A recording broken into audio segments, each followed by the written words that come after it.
What really happened with your host, Mike Rivero, because World War III is a really bad idea. Here is your host, Michael Rivero.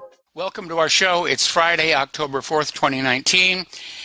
And thank goodness it's Friday. I got too many buttons on this setup is really the problem I've got here. It's National Taco Day. Those of you who keep track of such things, who comes up with these ideas? It's National Taco Day. It's probably the taco companies that came up with this. Anyway, we have a lot of stuff to talk about today. The phone lines are open, 800-313-9443. Mike is in our control room, keeping us out of trouble, ready to answer the phone, put you on the air with your comments, questions, and observations. And I got to tell you, this whole situation with Biden, Hunter Biden, Joe Biden, Trump, it's starting to unravel. And it's looking to me like this could blow up in their face the way Russiagate did, how they tried to create that whole Russian collusion. Russia helped Trump steal the election, pardon me, from Hillary Clinton. And then they had the Spygate situation where they were basically violating the law to spy on the duly elected president of the United States of America. And now they've come up with this whistleblower who may or may not actually exist, who's out there saying that Donald Trump asked the president of Ukraine to investigate Hunter Biden over some very questionable dealings with this gas company, which, by the way, there is a treaty between the United States and Ukraine that mandates cooperation in criminal investigations. So that's being covered. And everybody's being caught in lying. Last week in Des Moines, Iowa, Joe Biden told a reporter he never discussed his son's overseas business dealings. Hunter Biden said exactly the opposite. Joe Biden was very much involved with all that was going on over there. So a batch of newly released documents, including court filings, notes from interviews conducted by Rudy Giuliani, has put the spotlight back on the Biden family dealings in Ukraine, even as the House Democrats' impeachment probe tries to zero in on Trump's push to convince Kiev to investigate them. That's the situation here. The Bidens appear to have committed some serious crimes, corruptions, in Ukraine. Donald Trump said it needs to be looked into, and the Democrats want to impeach Donald Trump for trying to get at the bottom of the crime to make way to elect the guy who committed the crime. That's how completely Twilight Zone this whole thing is going on. But basically, they're estimating that Hunter, while serving on the board of Ukrainian natural gas firm, basically he made millions of dollars on the deal. Made millions of dollars on the deal here. So article that came on out from LibertyNation.com basically saying much the same thing. Is there a Ukrainian Armageddon dead ahead for the Democrats? Because if this turns out to be another nothing burger, and so far there's nothing there, this will be 3 strikes and they're out. They will not have a chance next year in 2020 because everybody will be just so disgusted with this whole situation. Another story along the same line here, and this is from Investment Watch blog, basically saying the imminent collapse of Adam Schiff's whistleblower hoax will devastate Dems in 2020 and beyond. And it probably will, because more and more people are out there saying, first of all, they're not sure there really was a whistleblower. They're not sure if Schiff either partly or completely wrote this complaint. He took it immediately to the House committee instead of the Inspector General. That's a violation of the law. Former CIA analyst Fred Fleitz is out there saying Schiff seriously violated committee rules. He should, at the very least, recuse himself from the impeachment inquiry. Of course, he's not going to do that. He's out there for blood. Somebody's pulling his strings. Who knows? Maybe he was one of those people who got caught down at Epstein's little palace. And he's going to keep going. They're out for blood. They're just absolutely, absolutely out for blood. All righty. Now, Sean Hannity, everybody's talking about transcripts. I want a transcript here, transcript there. Hannity calls for the release of every Biden-Ukraine phone call transcript, which sounds really good, except that we already know from Adam Schiff's little stunt last week, transcripts can be altered. They can be retyped. They can be edited. Transcripts really aren't. Same thing with the FD 302 from the FBI. It's the FBI agent's impression of what was said. It's not verbatim. And my first question is, why bother with transcripts? Because isn't the National Security Agency supposed to have recordings of all overseas phone calls? Where are they? Has the NSA just been wasting everybody's time and money? What Ukraine's prosecutor general is out there saying is that Biden and Burisma Gas Company may be linked to around 15 different cases of corruption, malfeasance, criminal behavior. 15 cases, that's a lot.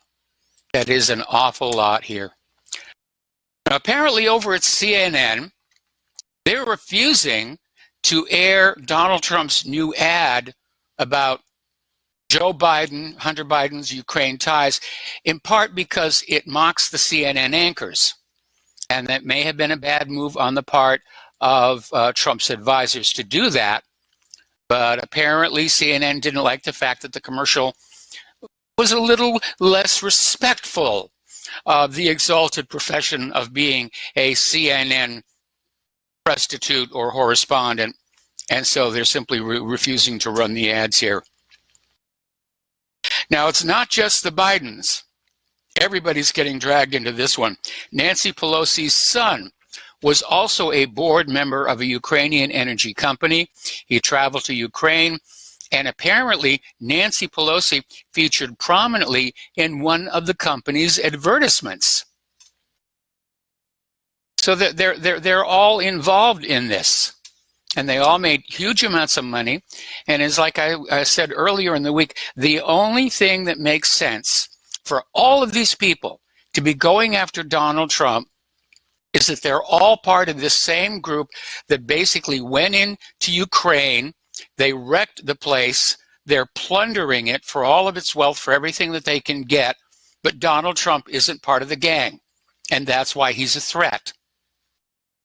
Because if he gets the goods on all of this corruption going on in Ukraine, then he's going to be able to send a lot of people to jail. And that's got to be what they're afraid of. And it's not like Pelosi and her husband have led clean, stellar lives here. And apparently Pelosi's home district includes San Francisco's Starkist Tuna headquarters in San Francisco. Now, Starkist is owned by Del Monte Foods and is a major contributor to Pelosi. Starkist is the major employer in American Samoa, employing 75% of the Samoan workforce. Now, Paul Pelosi, Nancy's husband, reportedly owns $17 million of Starkist stock. Now, last 2007, when they raised the minimum wage from $5.50 an hour to $7.25 an hour, Nancy Pelosi had American Samoa exempted from the increase. So Del Monte would not have to pay the higher wage. This would make Starkist production less costly than their competitors. So this is the way they like to play. This is the way that they like to play. All righty. Trump is floating the idea of suing Nancy Pelosi for falsely claiming that Adam Schiff used Trump's own words during the congressional hearing.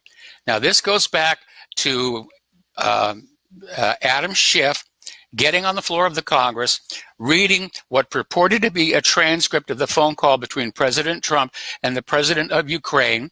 It was immediately outed as being false. Schiff tried to get out of it by saying, well, it's a satire, it's a parody, really. But before he did that, Pelosi came on out and said, no, these are Trump's own words. Trump actually said all of this. This is all for real here. And so Trump is thinking about suing Pelosi, and I'd like to see him do that. I do have another suggestion, however, and that is that the dueling pistols used by Alexander Hamilton and Aaron Burr are currently located in the J.P. Morgan Chase headquarters in New York City, and I'm sure with a little bit of work they could be put back in fine working condition. Now, Pelosi, I mean, the rhetoric is just going completely crazy. Pelosi is now comparing the impeachment of Donald Trump to fighting the American Revolutionary War. I didn't think she was that old, to be very honest, but apparently, you know, she's got the experience to know that fighting the American Revolutionary War was like impeaching Donald Trump. Personally, I would cast her as Colonel Tarrington. Now, Schiff is now known to have falsified a congressional record. That statement that he read, claiming to be a transcript of the phone call between Trump and the president of Ukraine. He falsified it. And he could be found guilty of conspiracy on that alone. So he is in trouble. And the Democrats are panicking because 3 strikes and you're out. You know, Ukraine Gate is starting to go down. So now they're trying to come up with other whistleblowers. Oh my goodness, there are other, look at all the whistleblowers coming out of the woodwork here. So there's a whistleblower from the Internal Revenue Service, again using second-hand info, that claims that a Treasury appointee may have tried to interfere in an audit of Trump or Pence. And again, we have a violation of the rules because supposedly the whistleblower is a career IRS official who filed the complaint with secondhand knowledge, then leaked the story to the Washington Post. Something that you are not supposed to do. All right, Hillary Clinton is back in the news, and we can look forward to seeing more of her than we would care to as she ramps up for 2020 here. But she's out there trying to say that, that she's the victim of the witch hunt. It's not Donald Trump. You know, Donald Trump is an evil man. She's the victim of a witch hunt, and she's basically getting ready to throw her hat in the ring and is talking about this renewed State Department investigation into her private email server, which we now know was blind copying all of this classified information to a Gmail address bearing the name of a Chinese company, and that's the real witch hunt. So throw the water, Dorothy, throw the water. And remember, no intelligence agency ever saw the evidence of the alleged Russian hacking reported by CrowdStrike. All we have is Seth Rich's dead body. All right, we're going to take a phone call now from Angel in New York City. Aloha. Welcome to the show. What's on your mind? Hello, I'd like to comment on the 2020 presidential race. I'd like to leave a website, and it's www.VOTERLIGHTTMCKINNEY2016.com. Thank you. Okay, we'll certainly try and get it on up there, but, you know, a little bit of advice. Oh, no, just like for your listeners, they could check it out, and maybe they can comment on it next week. Okay, we can do that, but, you know, little piece of advice for webmasters, and I didn't even follow it myself when I set up my website. The shorter you can keep the name, the easier it is for people to remember it. And, okay, well, actually is www.VoteStarlightMcKinney216.com. So Cynthia McKinney is throwing her hat in the ring? Well, check out the website. You can go to it from there. Okay, the question I asked is Cynthia McKinney throwing her hat in the ring for 2020?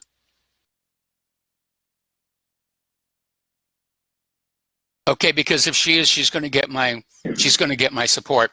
All right, Angel, thank you very much. Well, I'll tell you what. Contact her and mention that website and get the information from her. Okay. All right. Well, thank you very much. We're going to let you go and get on back to doing the news here. So we're talking about Hillary Clinton, And Hillary Clinton had the temerity, the effrontery, if you will, to come on out urging Trump officials involved in the impeachment inquiry to, quote, tell the truth, end quote. Now, this is the same woman who's been lying for 3 years about why she lost the 2016 election, not to mention that wonderful little video collection of her lying straight for something like 11 minutes that YouTube is trying to erase from the web without success, I might add, out there saying, you have to tell the truth. Definitely do that. And again, Hillary is definitely out there. She's getting ready to run. And even worse, they're prepping the third generation Clinton for a run for the White House. We've already heard talk about first a run for Congress. So Chelsea Clinton calls Donald Trump the greatest scam in American political history, and she doubles down on her indictment of the president during an appearance on The View with Hillary Clinton. So they're already nurturing her. They're teaching her their ways. They're going to get. They're going to be able to do what the Kennedys wanted to do and weren't able to do, and that is 3 generations. Now, Rashida Tlaib is telling constituents that her Democratic colleagues are looking at ways to arrest White House officials who refuse to comply with subpoenas as part of an impeachment inquiry against President Donald Trump. Now, remember, there is nothing in the Constitution about an impeachment inquiry. There's an investigation, usually conducted by the Department of Justice. But I mean, you've got Rashida is already out there talking about, we're going to start arresting the cabinet members. This thing is spinning wildly, wildly out of control. People need to calm down about this thing here. Do you remember back in 2016, Maxine Waters, especially after Trump won the election, she was urging people to harass Trump officials in public places, go on into the restaurants and disturb their meals and just cause all this kind of a ruckus. And now, of course, she's complaining that she is getting threats. You know, Mad Maxine is out there saying, no, no, no, no, you're supposed to attack the conservatives. You leave us liberals alone. We're liberals. We're the good people. Conservatives, they're the evil ones. Go after them. Another little article here talking about John Bolton's revenge tour. And John Bolton is out there saying now that he has been let go from the White House, he is unshackled. And he's basically out there talking about alluding to his policy differences with President Trump. And he's out there saying that he was sure the leadership of North Korea is delighted I'm here today in a private capacity, and that he was now free to speak in unvarnished terms about matters of the day. Well, that is not entirely true, because from the time when I held a security clearance a long time ago, you sign a non-disclosure agreement, which includes a clause saying that for so long a period after you end your work, you're not allowed to talk about it. So Bolton may be in violation of that. I'm sure that Trump had him sign an agreement to that effect. I can't imagine anybody being allowed to work at the White House without signing a non-disclosure and security agreement. But John Bolton is out for revenge. For all we know, he wrote this whistleblower memo. And he's admitting there were policy differences between him and the president. And what John Bolton forgot is the president is the president. And his policy decisions are the policy. We've got to take a break for commercials. We'll be right back. Aloha, America. Welcome back to our show here. And once again, we're holding our hands on out and saying, please, please donate to Republic Broadcasting, or we're going to have to put Dave out on the street corner with a change machine on his belt to just try and pick up a little extra coinage that way here. Okay. Leading up to Nancy Pelosi's declaration that the investigations the Democrats were conducting effectively amounted to an impeachment inquiry, all the polls delivered one clear message: impeachment was wildly unpopular with the American people. And then all of a sudden, after Pelosi's announcement, the polls in the corporate media came out basically deadlocked, even. Did Pelosi really change everybody's mind? No, it turns out what's going on. The corporate media oversample Democrats to get the numbers they want. They'll sample maybe 100 conservatives and then 150 Democrats in order to get the numbers that they want. All right, we're going to take a phone call now from Frank in North Carolina. Aloha, Frank. Welcome to the show. What's on your mind? Well, back when I used to be on the internet, I think it's easier if you just tell people the name of the website and they can punch it into a search engine. Yes. Rather than go, the route of www. Now, I don't know. It may not work that way anymore. The way they've, kind of rearranged the search engines. I don't know if that still works, but. Well, you don't even need to use the www anymore. That's been kind of deprecated. I mean, you can put it in there and nothing will happen. But for the most part, you don't need to bother with that. Well, what I was going to say was... If the server is configured correctly, let me put that qualifier in there. What I was going to say was, unless Cynthia McKinney were to say something really stupid about wanting to take our guns away or rounding up evil white men terrorists, white nationalists or something, she would definitely have my vote. I would be excited to go and vote for Cynthia McKinney. I think that that's the best. The lady has the courage of her convictions. I remember when she stood up there, trying to stop the war in Afghanistan, trying to stop the use of these so-called emergency food packets that were actually disguised grenades, which was a dirty trick. I remember how the AIPAC just worked, to get her kicked out of Congress here. I mean, we've had her on my show. She's been out there with the flotillas to Gaza a couple of times. Yeah, this is a cool lady. If she were to step into the ring, yeah, I would definitely support her. I hope it's true. I hope so, too. I'll definitely vote for her. I'll definitely vote for her if she's listening. And I'll do my best to get as many other people to get out and vote for her as I can. Well, thank you very much for the information. Thank you very much for the phone call. And Cynthia, if you're listening, call on in. Let us know what's going on here, because there's a tremendous amount of confusion over that website the first caller had here. All right, getting on back to this so-called impeachment investigation. Apparently, Nancy Pelosi, in her authority as Speaker of the House, will not allow Republicans to subpoena witnesses. It's a kangaroo court. They want to subpoena, the Democrats want to subpoena all these people. They want to subpoena Trump's cabinet members. They want to subpoena all these other people. They don't want the Republicans to be able to subpoena witnesses who might counter the official story. I mean, this is like, it's a kangaroo court. It's a mob boss trial here. All right, let's take another phone call here. Dustin in New Jersey. Aloha, Dustin. Welcome to the show. What's on your mind?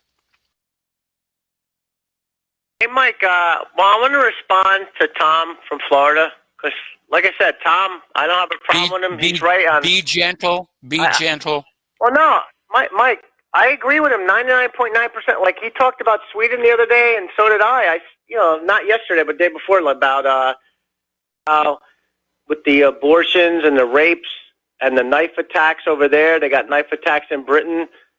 And just the Wahhabis letting them go and fight and then coming back and giving them a paycheck a month, which is the West is doing.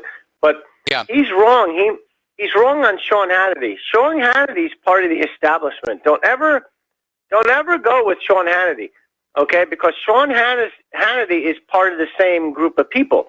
And so is Laura Ingraham. I don't trust her. I don't trust any of them. I won't turn my back on any of them.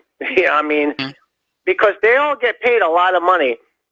Oh, yes. To do to do what they do. So, and you know what, Mike? You actually think, even Tucker Carlson, to a point, do you think they do the amount of research you do or just we do in general? They get a script Tucker does more, but they still read off a script per se. They stick to the guidelines of the company they're working for, right? They're not gonna... I can imagine some of them are writing some of their own copy, but it's true. The vast majority of it is produced by the editorial staff, and it's put on the little teleprompter, and they read it off the camera screen. Okay, Dustin, gotta put you on hold. Okay. Yeah, don't hang up. I'm going to come right back to you after these words from our sponsor. Aloha, America. Welcome back to our show. Here we're talking with Dustin in New Jersey. And Dustin, there's something that everybody needs to understand going in, and that is that everybody in the government and the corporate media is lying on behalf of whoever their particular master happens to be. People who are telling the absolute unvarnished truth. They don't get these high-paying jobs in the corporate media or in government. You know, they're left out here in the hinterland of independent media, you know, living on spare change we find underneath the seat cushions, because we're of no use to the rich and powerful if we're going to tell the truth, because the truth is of no use to the rich and powerful. And so you're absolutely right. We need to take what we get from people like Tucker Carlson, and you know, I forget who it was who said that good propaganda is like rat poison. 95% of it is good, healthy food. It's that other 5% you got to watch out for. And so you will have these talking heads and politicians who will tell you a true story to build your trust, to get your confidence, and then they'll hit you with the lie to get you off into a war or raise your taxes or something else. So you have to take every single story that you hear on a case-by-case basis and take it apart and be your own best analyst. Don't trust Tucker Carlson because he's Tucker Carlson. Don't trust Michael Rivero because he's Michael Rivero. Listen to what Tucker and Michael are saying and decide for yourself, does this make sense, or have they gone off smoking opium? Yeah, you got to use your own brain and do your own research and use their talking points as a template. But like, you know, with Tucker Carlson, he goes, "Well, yeah, I would never want to live in Russia." Well, people live in Russia and they're all going to work every day. So I mean, you know, see, that's the problem with that. You know, like he's like, "Oh, there's no Russia," you know, but I would never want to live in Russia. It's totalitarian. Well, what the hell are we? You know? Yeah, I mean, you've hit the point right on the head. We're very totalitarian in this country. We have fans of the show that live in Russia. They love it there. They think it's great. It's a beautiful city, and you know, they're very happy there. We've become more totalitarian than Stalin and Hitler put together. And let's throw Pol Pot into the mix as well. And, you know, hey, at least Russia's got a surplus. They're not a deadbeat nation like we are. You know, like we're printing money out of thin air, you know, and then they paid all off their debt. We have debt up the wazoo. So, 22 trillion. It's just a joke. Yeah, I mean, it's just a joke. Like, with Sean Hannity just pisses me off. Like, because, like, remember Ollie North? Is he even on TV anymore? Because he's you know, that's one thing with Fox News. They had those guys on. CNN has their guys on. MSNBC has their guys on. But they're all part of the same group. People don't realize this, but, you know, at the end of the night, they all go to the same bars. They all go to the same parties. And they all go to the same restaurants together. And they're all Pentagon advisors. That's a big story. You'll have the TV network news will say, we have this, you know, expert on Iranian relations, and what they don't mention is the guy works at the Pentagon planning for a war with Iran.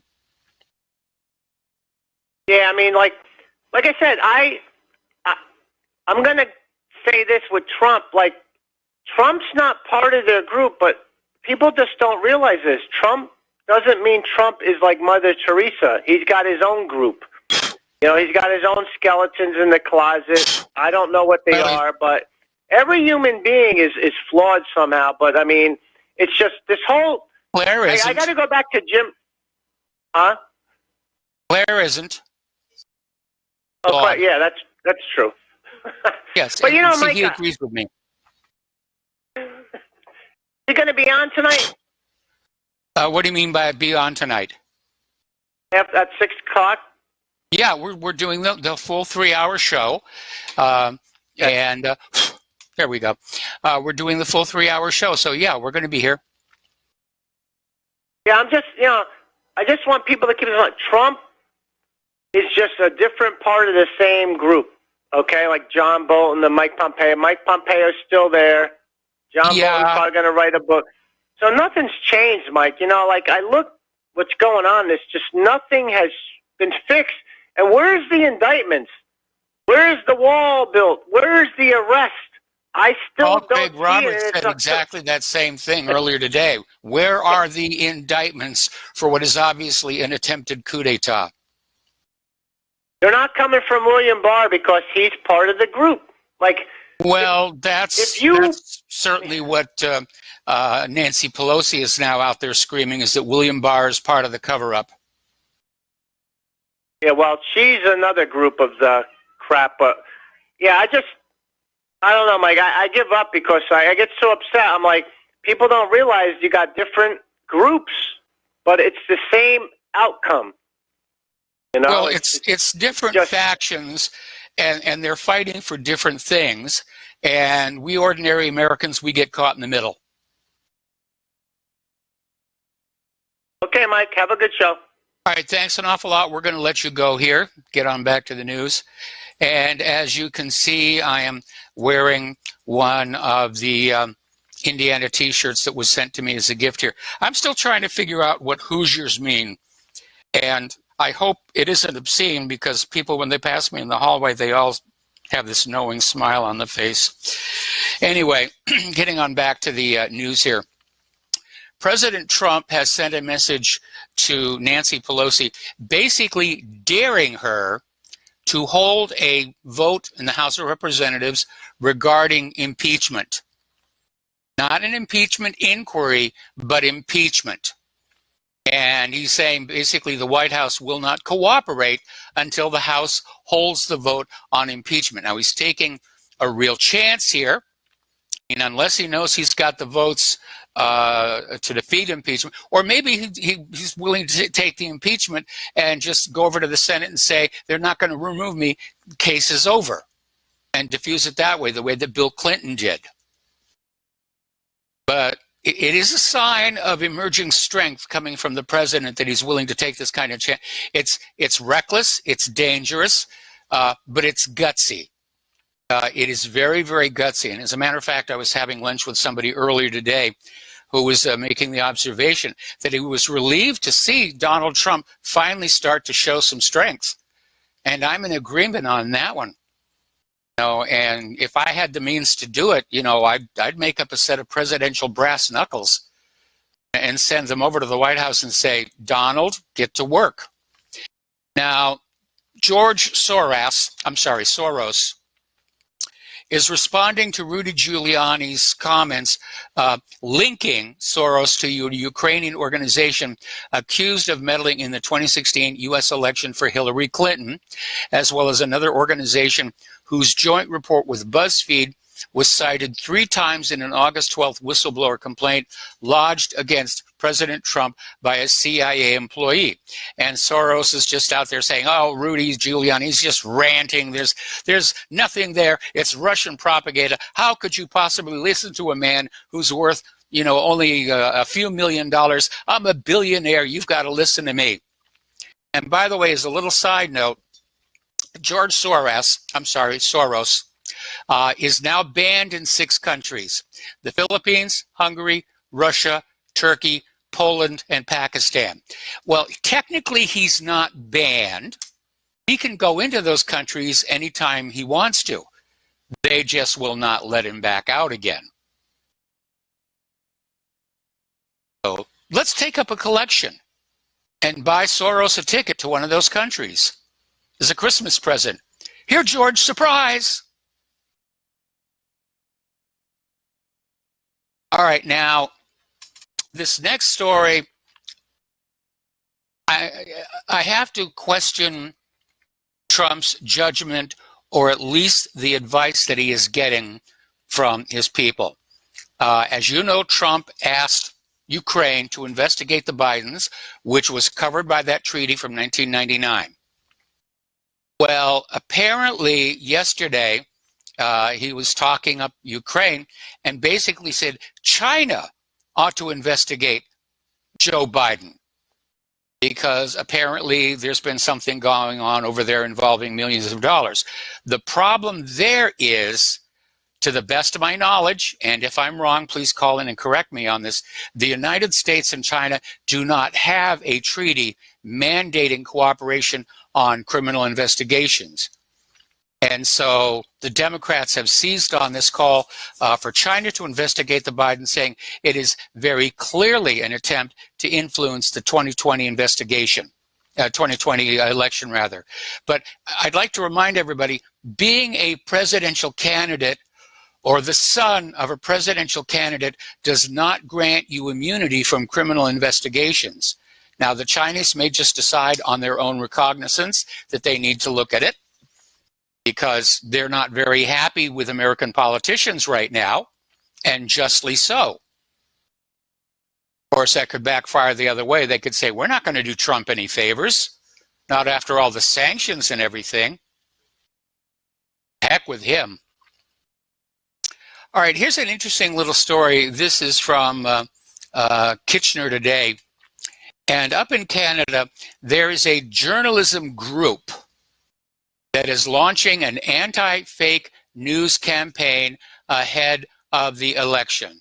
And it was basically started because polls by Ipsos, Earnscliffe, Strategy Group, and MIT suggest that nearly all Canadians have come across misinformation online, yet only 40% feel they know how to differentiate between the news and the real thing. So here's the irony. The people who have been feeding Canadians misinformation online want to set up a group to reassure said Canadians that their messages are the truth. That's what it's coming on down to. No, we're not lying. They're lying. The liars are over there. The other day I said, we're in a war of lies. You've got two sides telling lies about each other. The side that gets the most people to believe in them wins the war. That's what's going on here. A little bit of good news. Over in Washington, D.C., there is an organization called the Newseum. It's this self-congratulatory monument to the liberal media. It's in our nation's capital. It will be closing at the end of the year amid long-standing financial difficulties, because apparently people are so tired of liberal spin in the media being shoved into their living rooms, they didn't feel like they needed to walk into a building and see it. So the organization said it struggled financially for a number of years, and their current location is unsustainable. They're looking for a new home for the Newseum. And I've got this nice little shredder sitting here right next to the desk. And you guys can have that for free. Just to show you how generous I can be with the opposition. All right, getting into international news, things are getting a little bit serious. Last week we were talking about how the fact that Mike Pompeo was running around the United Nations General Assembly trying to revive this story that Assad had used chlorine gas on ISIS back in May. No evidence to support it whatsoever. But he was out there hard selling this whole situation. And so basically he's trying to restart the war against Syria. Now the reasoning is very obvious. The United States agenda is in the middle of a long series of multiple wars. And the first time they are seen to lose one, the wheels come off the war wagon, whether it's Afghanistan or Syria or even Yemen. And so the United States needs to get Syria going again somehow, even if they have to go back and rely on lies to do it again. And again, you're being lied to. They need to get that war going. They can't admit, well, we lost it.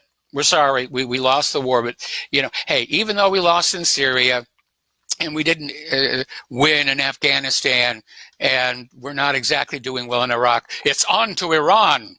Are you with us? Heck no. Big surprise coming out of Syria. Apparently, Russia is testing the S-500 missile in Syria. And they started this joint military drill involving heavy military equipment, rocket launchers, and warplanes, and testing the new S-500 air defense system, which basically they've identified some issues with it, which will be corrected before the missile goes into serial production next year. So they're already up to the S-500. They're pulling ahead of us. We're still mucking about with trying to hot rod the Patriot, and they're already up to the S-500.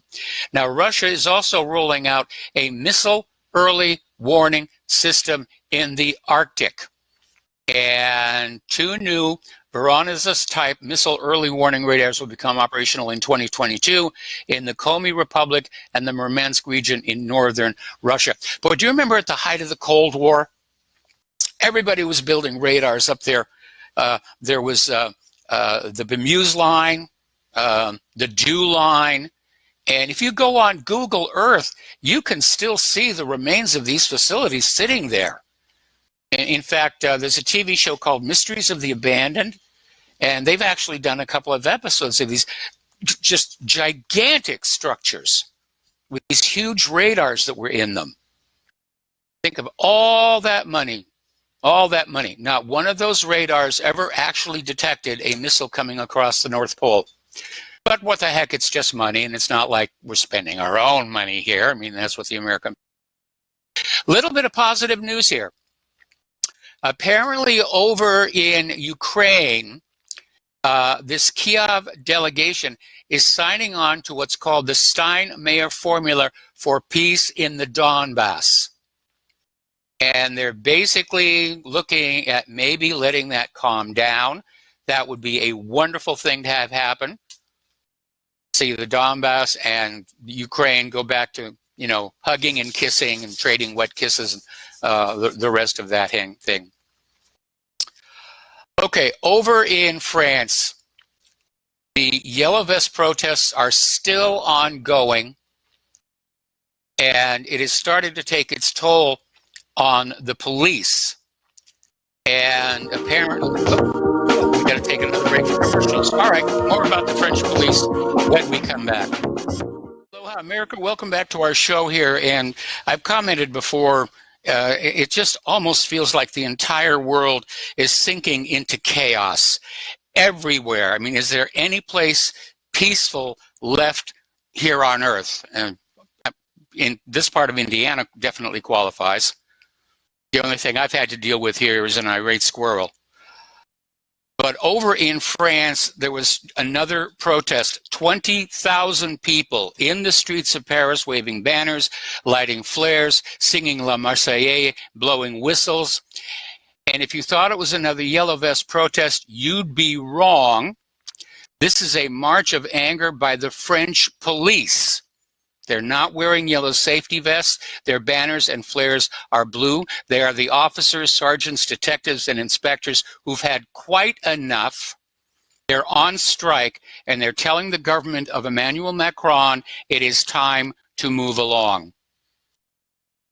And I wish them a lot of luck here. If you're the leader of a country and you don't have the support of your own population, you're a lousy leader. But let's just be honest about that right now. If you're maintaining power through authoritative means of terror, torture, whatever, that's the mark of a failure. You're a failed leader. Over in Hong Kong, things are continuing to get out of hand. Fires are apparently being started, arson fires. And the Hong Kong protesters have gone on a rampage. They are vowing to defy the government's mask ban. Hong Kong government basically declared it's a crime to wear a mask to conceal your identity from the police cameras that are out there recording people doing things that Hong Kong wishes they wouldn't do, or actually Beijing wishes that they wouldn't do. And the Chinese people are ignoring it. This could turn into another Tiananmen Square. It really, really could here. Now, there's a new concern coming on up here, and it has to do with the fact that there's been a bit of a tiff, if you will, between India and China, and it has to do with a stretch of road along the border that both sides claim. Now, it's just a strip of road. Paint a yellow line down the middle of it and share it. But apparently China says, no, this belongs to us, and India says belongs to... They're literally talking about going to war over this little stretch of road in the Himalayas. And if it were to go nuclear, it would take out billions of people. Does any of this make any sense at all to anybody? That's what I want to know. Over in Iraq, things are continuing to deteriorate there. 30 protesters have been shot. There's now a complete internet blackout and 24-hour curfews. You are not allowed out of your home. We'll be right back after station identification. Aloha, America. Welcome back to our show, hour number 2. The phone lines are open, 800-313-9443. And again, more war talk over there in Iran. A senior Iranian military commander hailed the country's deterrent system as one that has helped keep enemies at bay and offset economic pressures exerted on the Islamic Republic by the U.S. and its allies over the past year. So this is the chief commander of Iran's Revolutionary Guard, has cautioned Israel against waging a new war, saying any such mistake would lead to annihilation. I really do hate it when they start talking like that.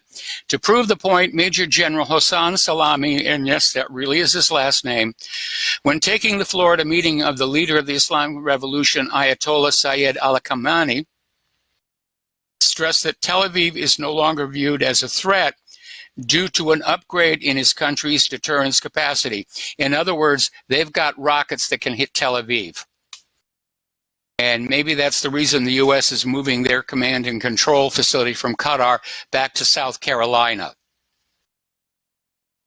Because remember, when Donald Trump pulled out of the P5+1 nuclear deal, the big stink back then was he wanted a new deal that would include long-range ballistic missiles, and Iran said no. That's where everything really got ugly. Now, former Israeli Army Chief Yair Golan is warning Israel could share the same fate as Nazi Germany as a result of the growing influence of extremist religious forces. And this guy, he's hit the nail right on the head. We must be very, very careful because among us there are radicals with a messianic outlook who will use Israeli democracy. And I remind everyone, the Nazis came to power in a democratic manner.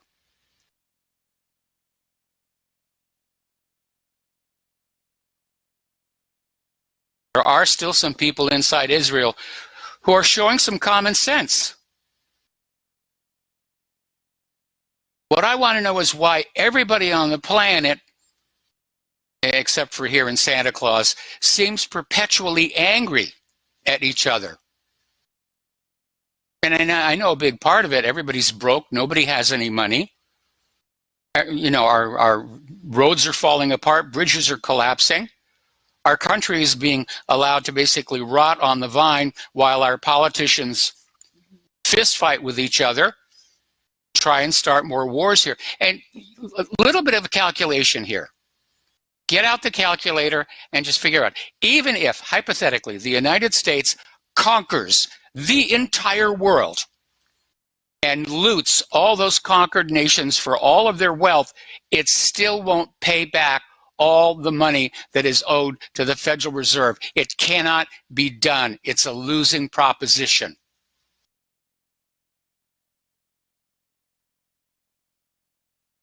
Okay, so American pop star and actress Demi Lovato, who, to be very honest, I had never heard of before, has been accused of ignorance on the Palestinian issue after she posted several photos from her sponsored trip to Israel with lengthy captions praising the country as absolutely magical. And many have accused the 27-year-old singer of ignoring the apartheid system affecting Palestinians, as she is pictured exploring landmarks such as the Western Wall and Yad Vashem, the Holocaust Memorial. Her fans took to Twitter to highlight the racist Israeli policies enforced on Palestinians, including the destruction of their homes, land grabs, and being denied their rights to live, work, and move freely. The backlash was so great, Lovato blocked the comment feature on Instagram. Now, the reason Israel did this is they're great believers in celebrity power. They want celebrities to come to Israel and say, see, we're in the modern world. We have these rock stars. We have these movie stars. We've got, all of these people. They think we're great. Therefore, you should think we're great. Hasn't worked out very well, as this thing demonstrates. They've even tried to draw film production to Israel. And I'm trying to remember the name of this. It was a mini-series, and it was shot in Jerusalem, and it was shot very well. And I wish I could remember the name of it, and it had to do with trafficking of illegal antiquities. It didn't get political, but it was a really good show. I wish I could remember the name of it because I really did enjoy it. And I'll be very honest, Jerusalem is someplace I'd like to visit if they weren't going to shoot me the moment I got off the plane. Over in Haiti, things are still getting very tense over there. They are also setting fire to buildings. They've looted the police station, and it's all in a drive to remove the president of Haiti, who is accused of massive amounts of corruption. And apparently they burned down a courthouse. Demonstrators looted a police station, made off with ammunition, ballistics vests, and even office furniture. Yeah, when you are the leader of a country and your people are acting like that, you are a failed leader. You need to look in the mirror and say, I am doing something wrong. Usually what it is you're kowtowing to the rich and your supporters and helping to plunder and loot the place. And then you wonder why the population gets upset. We're being plundered. The age of piracy has returned. You're going to love this next story. We have been talking a lot about the failure of America's military-industrial complex to actually deliver on weapons that are really going to work. We've been talking about the Independence class and Freedom class littoral combat ships that were so bad on sea trials, they're being scrapped. They're going back to the drawing board on that one. The Zumwalt stealth destroyer, which turns out not to be that stealthy. There's the F-22 stealth fighter, which turns out can be tracked by the Russians and still asphyxiates its pilots. The F-35, which just demonstrated the Germans can track that one through the space. You have the Gerald R. Ford. Still has problems with its whiz-bang catapult. They can't get the radars to synchronize. It's just a disaster, one after the other. And you begin to realize a big part of the problem is that these defense contractors have let go the legacy engineers, the people who grew up knowing how to make this stuff and make it work. And they've hired in a bunch of H-1B visa students from all these colleges across the world who don't really know what they're doing. And they put them in a little cubicle and say, okay, you're going to work on a system that does this. And there's no integration. There's no systems integration. And that's why this stuff doesn't work very well. So, the latest story. Apparently, America's largest military shipbuilding company has been accused of falsifying tests and certifications on stealth coatings of its submarines that put American lives at risk This is a complaint filed in federal court last month. Huntington Ingalls Industries, which is a spinoff of Northrop Grumman Shipbuilding Wing, knowingly and or recklessly filed falsified records with the Navy, claiming it had correctly applied a coating called a special hull treatment to Virginia-class attack submarines, which would allow the vessels to elude enemy sonar. And what was really interesting about this story is not all that long ago, I saw this documentary about the Virginia-class submarine, and they just went on and on about how invisible it was to enemy submarines and couldn't possibly be detected. And I watched the show because they filmed it in Pearl Harbor, where we have one of the Virginia-class submarines stationed there. And now all of a sudden it comes on out, the coating isn't that anechoic. The ship can be found with the appropriate sonar. I mean, it's ridiculous. All right, let's go back to the phones here. Tom in Florida, aloha. Welcome to the show. What's on your mind? Yeah, good day to you, Michael. And I want to rebut that guy, Jim, yesterday, talking about me with the Muslims or the Middle Easterns. I'll call them Middle Easterns, okay? Yes. But before I go there, I'll get back to him in a second, Michael. You just brought up something that really is perplexing to me. These illegals come here. Nancy Pelosi, when you call her office, her first thing they ask you want to speak in Spanish or English. This is the modus of operandi. These people are coming here. Well, exactly. And these people are coming here. They don't want to learn the common language. They got 10 stations here in South Florida in Spanish and 3 in English. Now, you figure it out. No other group was able to do that. Now, I want to ask Trump, I like to ask everybody in Congress and the Senate, you allowed the invasion of this country, them to keep their own cultural identity in this country. If they're coming here to speak Spanish, why don't they stay where the heck they're at and go back to South America? Okay? Yeah. The Germans, there's millions of Germans in here. They don't have 10, 20 radio stations in Milwaukee, okay? Or Chicago or Baltimore speaking German. But these people come here, they keep their, look at California, it's gone. California, Mexifornia, I don't care what you call it, California, the place is gone. They have 20 radio stations in Spanish. There are lots of Germans and German families in this immediate area of Indiana. A lot of them have opened up Hofbrauhauses and everything. They speak excellent English, and they're very, very nice people. That's correct.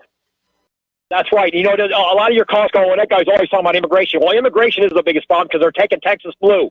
I don't want dum-dums listen to your show that don't understand that. That's what the whole thing is about, is to take over your country. And they're not coming here, like you say, to learn the English language or to care about American history. They're coming here to take over the country. I live in South Florida. I can tell you I got expertise on this subject, okay?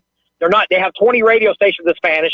You got this guy, what's the one guy in Spanish, Billard, and all these other leftists are promoting this invasion of Spanish to be the prominent language of the country. If you don't see it, then you're blind, okay? You know the good news about Florida, right? You know the good news about Florida? Their law banning sanctuary cities went into effect today.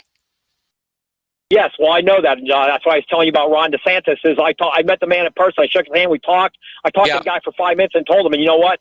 He got the message with me because he's from Jacksonville, Florida. Yeah. Where, he understands the good old boy network because, he's not going to play with this. Well, this is America. You speak English. You come here. You respect the language of this country and the founding fathers who built this country. Otherwise, get your BS out of here. We don't need it. You go to South America. You got a giant continent down there, Venezuela, Colombia, Bolivia, Paraguay, Uruguay. You go to Brazil, wherever. You stay Argentina. Stay out of here. If you want to come here and become an American citizen, I got no problem with that. You want to swear the oath of allegiance to this country, fine. If you don't, take your ass to the Middle East. But you know what, Michael, that guy Jim, he always besmirches me, and he's always allowed to ridicule that guy. Listen, Jim, I want to let you know something. The Muslims, whatever you want to call, I'll call them Middle Easterns. Is that what you like to say? Yesterday you say Christians commit more crimes than these Middle Easterns from the Middle East. So I think you're wrong there, Jim.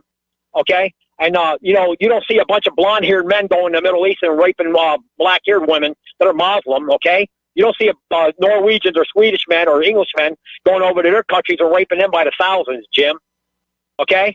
And I don't want to even get into the World Trade Tower nonsense, but look, the Saudi Arabians, they don't really care about, they like to have the trophies. But you know what, Michael, this is all about this guy Jim always besmirching me. Tom, we're not sure who did the World Trade Towers. I don't think it was Muslims or Middle Easterners, unless you count Israelis. Well, I agree with you, Michael, on that. You know who I think? You know who I think did it. I think the same way you on that. You know that. I already told you.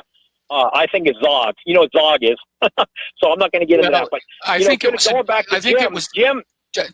Tom, I think it was a joint operation between the CIA and Mossad. And I know for a fact that George Bush was in on it because of the way the Secret Service refused to move to protect him when he was reading about pet goats at that school in Florida. And that meant the Secret Service knew that he wasn't a target that day, and the only way they could know that is they knew what the targets were going to be. Michael, I totally agree with you on that, 100%. And I will say this about the Bushes. They're to me, they're low life, skull and bone, whatever you want to call it. But Jeb Bush, if he would have been the president instead of Trump, we'd have 55 more million illegals in here right now with Jeb Bush, that clown, the one that gave us Common Core. He was a Common Core idiot, and he's making you watch the Idiot Box, which is a TV, and all these people are getting dummied down, these young millennials. It's disgusting, and Jeb Bush is really behind a lot of that.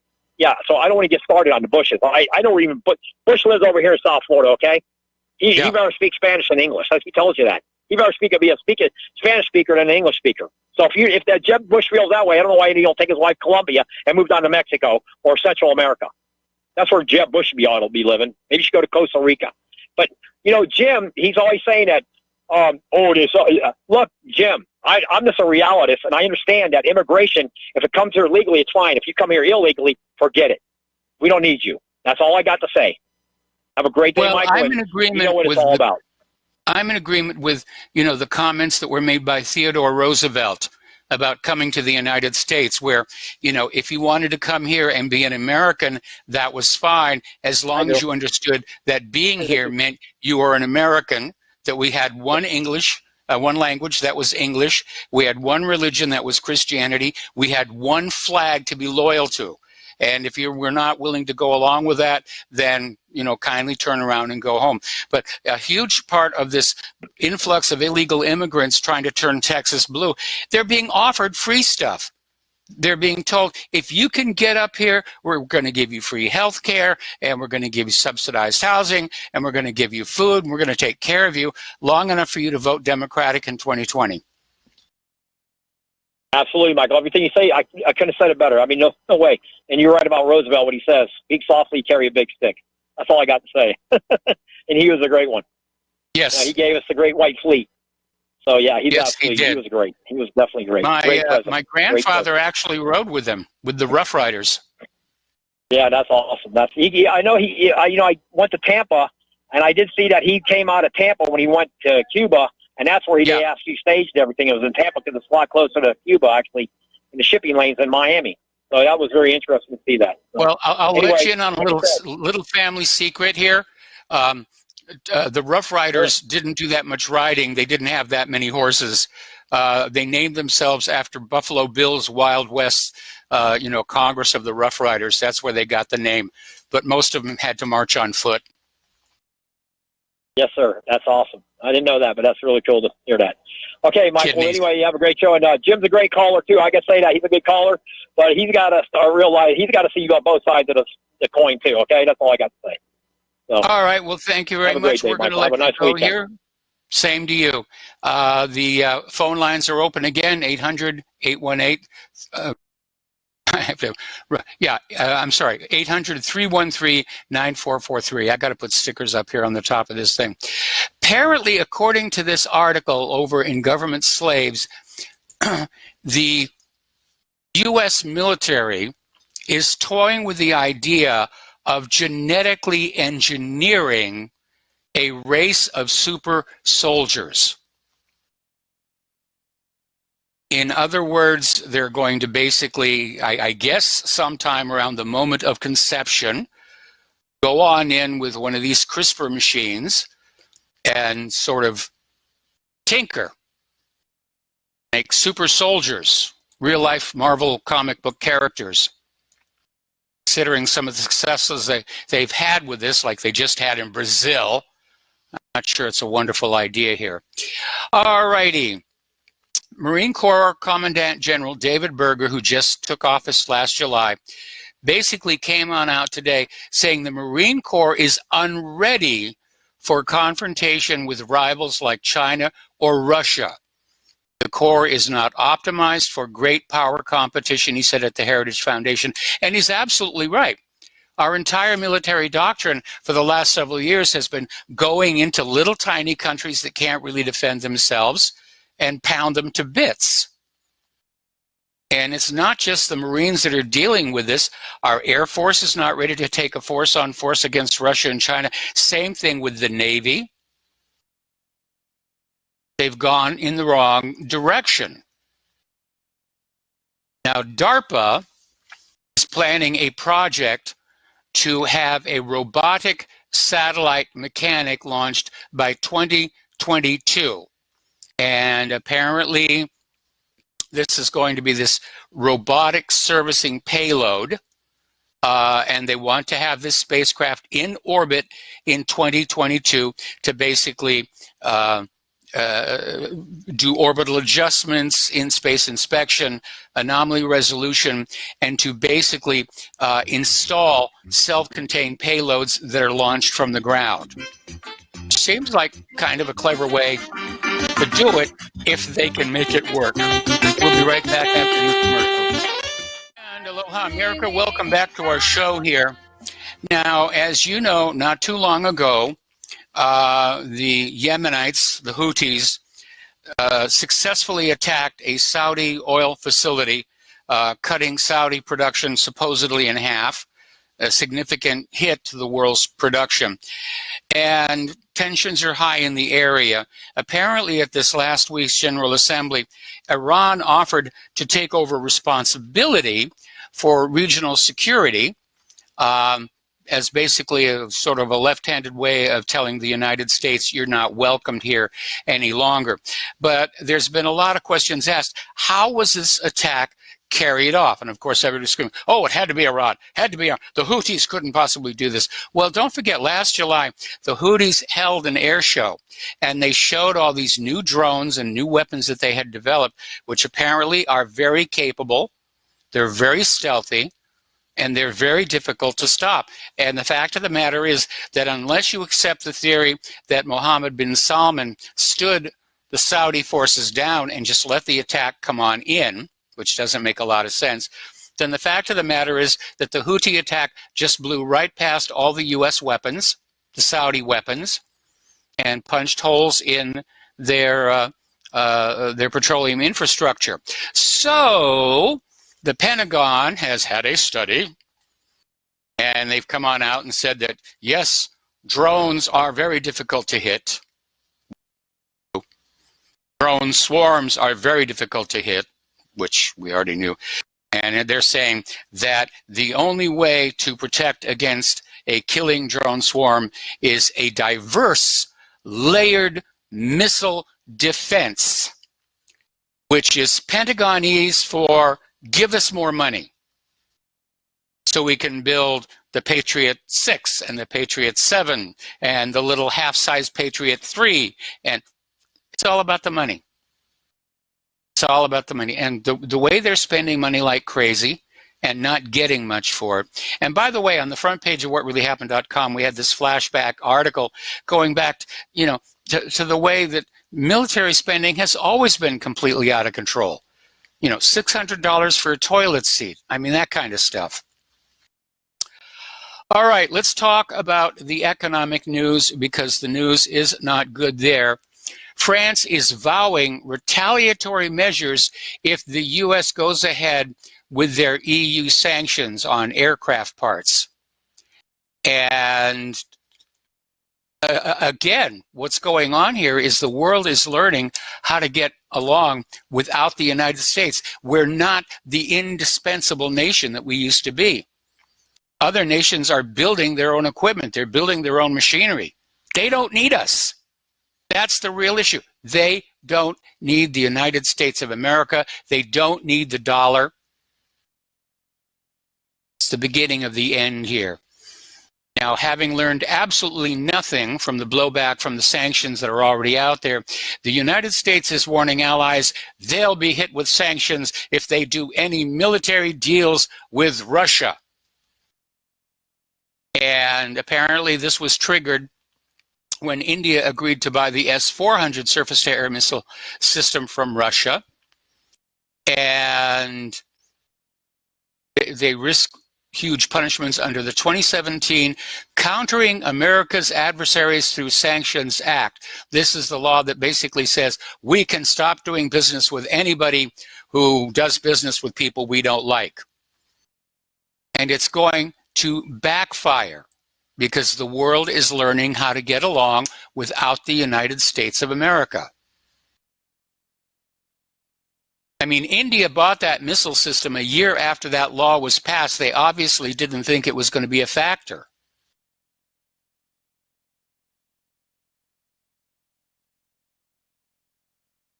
Anyway, out in California, the governor has signed the law allowing the creation of public banks.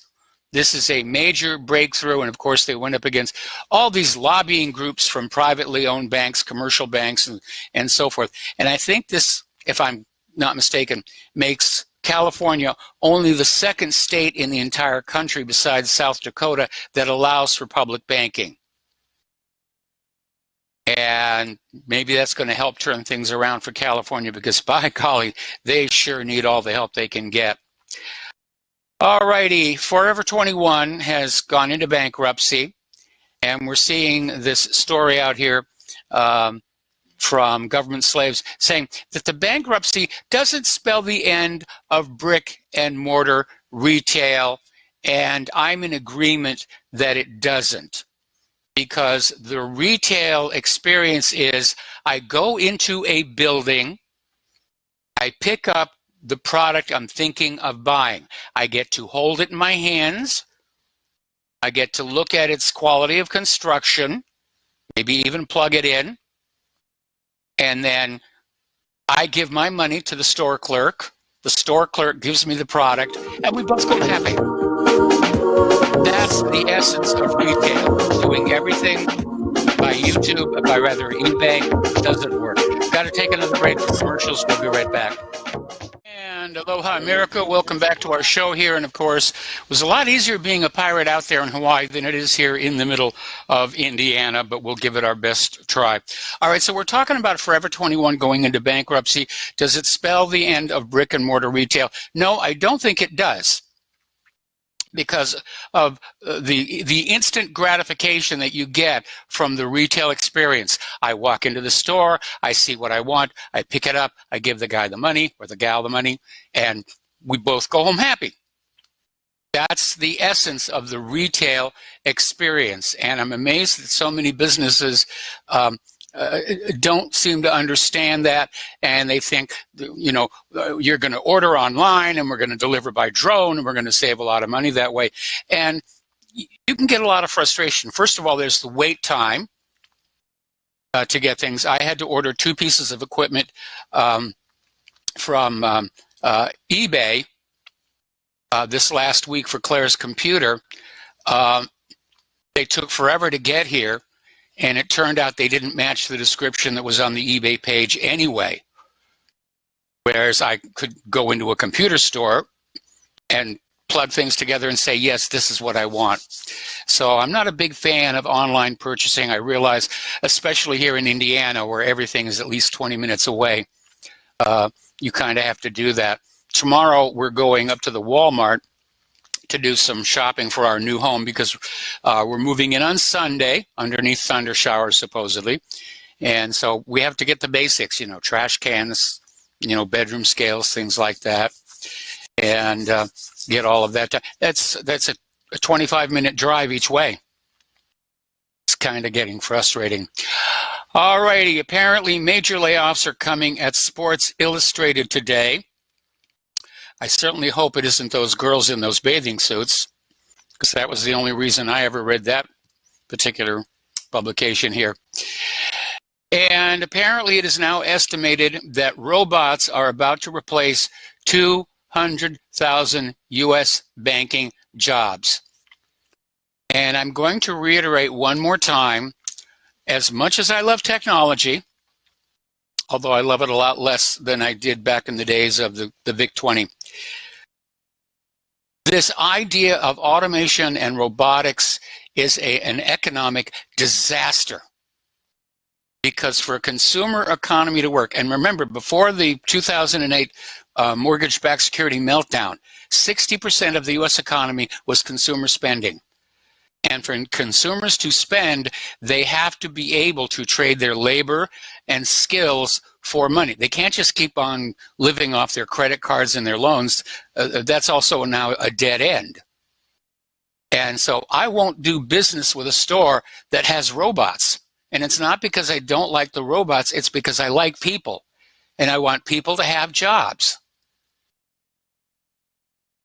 And we're heading toward an economy where you're going to have factories filled with robots to make products that are standing around doing nothing because there are no orders for the products coming on in. Because over at the shopping malls are filled with robot salespeople standing around with nothing to do because there are no people coming through to buy the products. And I don't understand why the so-called leading economists of our day don't seem to grasp this simple concept. I really, really don't here. Right now in the United States of America, young adults are more likely to be living with their parents than with a spouse. That's how broke they are. They're having to stay at home with their parents. They're not getting married. We're seeing a major drop in birth rates among Americans. And by the way, for the record, I do live with my spouse. Say hello, spouse. Hello. Okay, there she is. And I can't live with my parents. They're both no longer with us. Here's something that I think shows you just how bad things are getting out there. This is from Zero Hedge. Millennials are now putting everyday items like shoes and sweaters on payment plans. Installment plans, layaway, all of which accrue interest. That's ridiculous. Folks, especially as we head into what looks like another recession, you pay cash or you do without. You need to really take a good look at your life and say, what do I really need to have a comfortable, fulfilling life, and the rest of it just goes away. Do I really need this black velvet Elvis glow-in-the-dark painting in my office? No, I don't. Therefore, I'm not going to buy it, even though it's on sale for only $20. But U.S. debts are now bigger than 2008. New all-time high. Auto loans nearly doubled since 2008 from $740 million to $1.3 trillion. And remember the story we ran yesterday where auto loans are now being stretched to 8 years to lure in new borrowers. 8-year auto loans, that lasts longer than the car does. Student loans surged to $1.6 trillion. Credit card debts are about to cross the $1 trillion mark soon. And here we have a federal government that is so busy fighting with itself and plotting on how to take over the rest of the world, they're just letting this all happen. Our federal government has become dysfunctional. I'm sorry, I'm not seeing that they're not useful. They're of no use to me. They're of absolutely no use to me. We mentioned this before, but I'm going to mention it again here. Russia's largest oil company, Rosneft, has set the euro as a default currency for all new exports of crude oil and refined products. Russia is dumping the US dollar, dumping treasuries. They're investing in gold and the yuan. And Russia needs to be very careful because of what happened to Iraq. When Iraq set the euro as their currency of choice. Now, are we really, is our government really crazy enough to want to go to war with Russia over whose brand of colored ink and paper we're all going to be using? And it may well be true because right now, keeping up foreign demand for US dollars is the only thing holding the U.S. economy together. We don't manufacture anything people want to buy anymore. Our agricultural produce, first of all, we don't have a lot of it this year because of the flooding. Nobody wants our GMO. The world is shifting dramatically, and it's shifting away from a U.S.-centric reality here. story that came on out here from Global Research, Iran is China's secret weapon for killing off the US dollar's global reserve status. And basically, it's another indicator that other countries don't want to use the dollar anymore. They don't see it as trustworthy. We're printing up so many new dollars, the value of the dollar is in decline. And I remember it wasn't all that long ago when we were doing business with other countries where the estimate, the bill for the estimate would say, this is only good for 30 days because we don't know what the dollar is going to do. All right, let's take a phone call from Mark in North Carolina. Aloha, Mark. Welcome to the show. What's on your mind? Hey, Mike, I just heard what you said about, the guy doing what we did to Iraq, to Russia. That would be literally suicidal. It would be suicidal if we did it conventionally, and it would be suicidal for the entire planet if we did it any other way. Okay, yes. We're not dealing with Iraq. And I think even these madmen who are in charge of us hopefully understand that, I don't know. There seem to be a lot of people in Washington, D.C. who think a nuclear war with Russia and China is winnable. Paul Craig Roberts actually wrote an article about this not too long ago where he said there was actually talk around Washington, D.C. of just hauling off with an unprovoked, preemptive nuclear strike against Russia. Just wipe them out and get it all over with because, after all, they've got their bunkers. They've got the Greenbrier, they've got Mount Weather, they've got all these other little places which you paid for, but you're not going to be allowed in there. And they're going to go on down there and stay for 6 months until the radiation cools off, they think. Take a look at how long it's taken for Fukushima to cool down, and it's still not safe to go near there. But they've actually convinced themselves they can win a nuclear war, that our missiles will knock down their missiles, that all fall into the ocean. And they are crazy. They're caught up in this apocalyptic idea that a war fought with nuclear weapons could actually succeed. And they're crazy. They're out of their mind. You know how crazy they are, too, because if anything, Russia is more prepared for this because they have better defensive missiles on top of that, as well as offensive.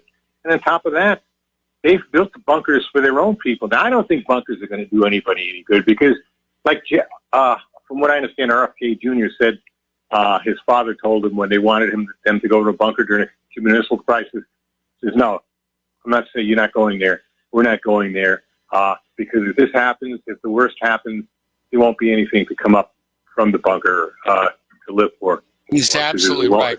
Have you ever seen any photos of the Moscow subway station? I mean, it's this beautiful subway, artwork all over the walls. It's also a bomb shelter. A lot of people don't realize that. I do. There was subway stations in New York City like that, too. I guess they're still there. I mean, maybe, but most places don't have that. Most places it's, most places there's nothing you could do like you in Hawaii there when you thought that the only thing you could do is like the stupid thing when I was in the Army, they used that there was part of the training was what do you do in case of a nuclear attack? And you're supposed to say you throw yourself down on the ground, throw your poncho. Poncho is like the Army raincoat, You throw your poncho over, but everybody knew what the real answer was, and it's to bend over, put your head between your legs, and kiss your ass goodbye. Everybody knew that. I mean, it was not it was no secret. I mean, there's just no, this is. Do you remember in school seeing this animated cartoon called Bert the Turtle?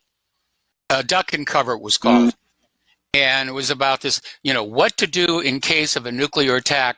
And it came out later on that the government knew that none of this stuff that was in this cartoon was ever actually going to work, but it was a piece of propaganda to convince kids, to convince their parents that nuclear war with Russia would be winnable, which was completely nonsense. And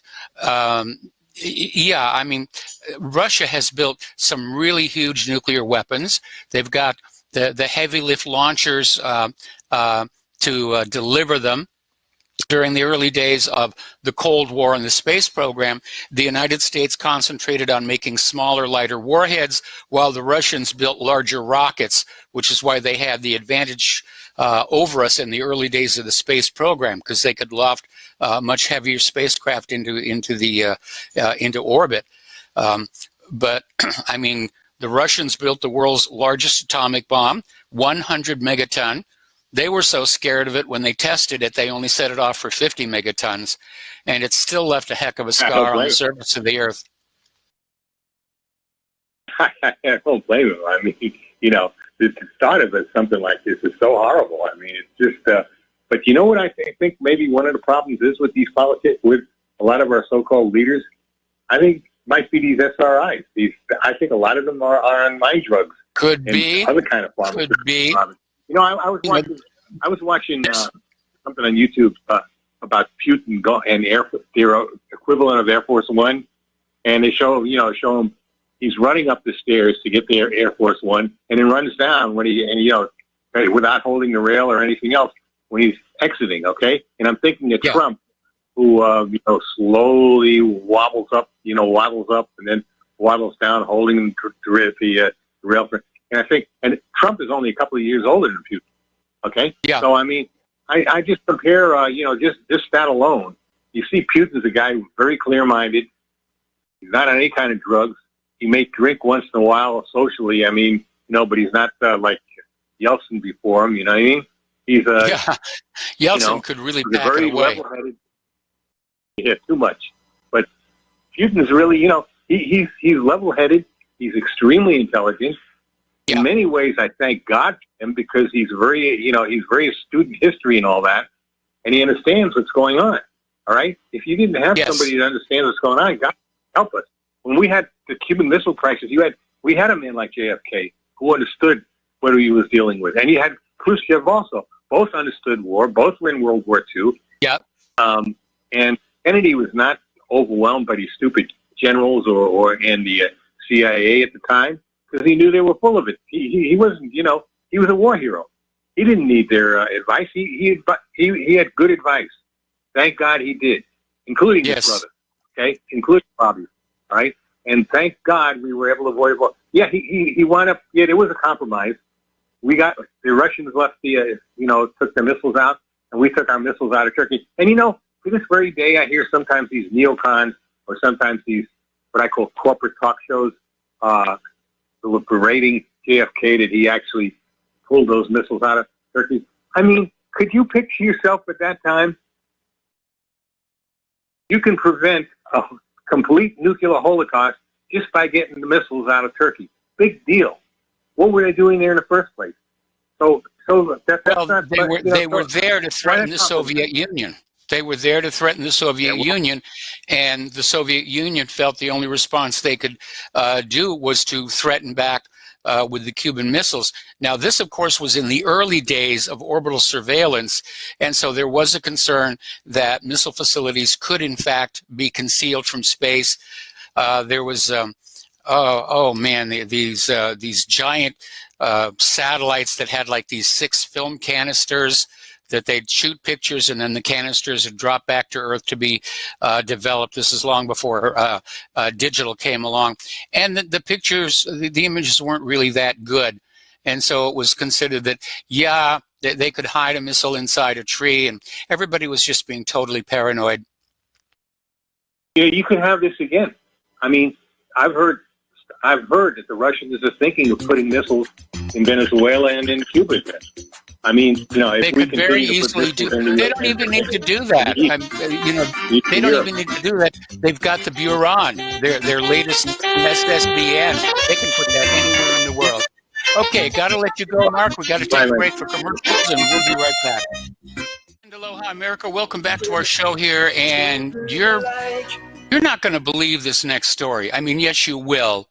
But it's so far out there, and you have to wonder what's going on with people. So down near Atlanta in Georgia, there is this Kroger market. Kroger's a very nice supermarket. I've been to them. I think in Cincinnati, we shopped at a Kroger's and everything. And this particular Kroger market has been the victim of high levels of theft. And so they installed a new security system where all of the store aisles are surrounded with these Lexan panels, and there is a single entrance and exit to go in and do your shopping and come on out. And of course, there's a security guard there keeping an eye to make sure that everything that you've got there is being checked out. Okay, so far so good. And this has prompted a reaction from the neighborhood, which is 92% black, that this is racist. It's discrimination, and they're out there screaming, you know, how dare you do this here? I mean, you don't see this kind of thing in these other Krogers. To which Kroger's replied, we're not seeing the theft problem in these other stores that we see here. This has nothing to do with race. It has to do with the fact that we have to make a profit and that there's a theft problem here, and we've got to deal with it. And it makes perfect sense here. But these days, everything just seems to be about race. Oh, it's racist. Oh, you're being racist. If you're trying to protect your store from being shoplifted, you must be a racist here. Okay, very bizarre story. This one came out of government slaves. California has a new plan to solve the homeless problem. They're going to start throwing homeless people in prison, which is certainly going to be better than sleeping on the streets and pooping on the sidewalks here. The problem being that somebody's going to have to pay for all of this because these homeless people are going to have to be fed.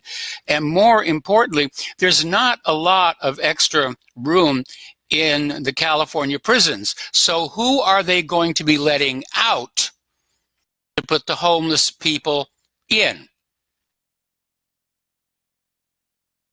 I don't know, the people who are over there looting the Krogers, rapists, muggers, whatever. All right, Jeff Epstein is back in the news. They're still digging out facts about what's going on.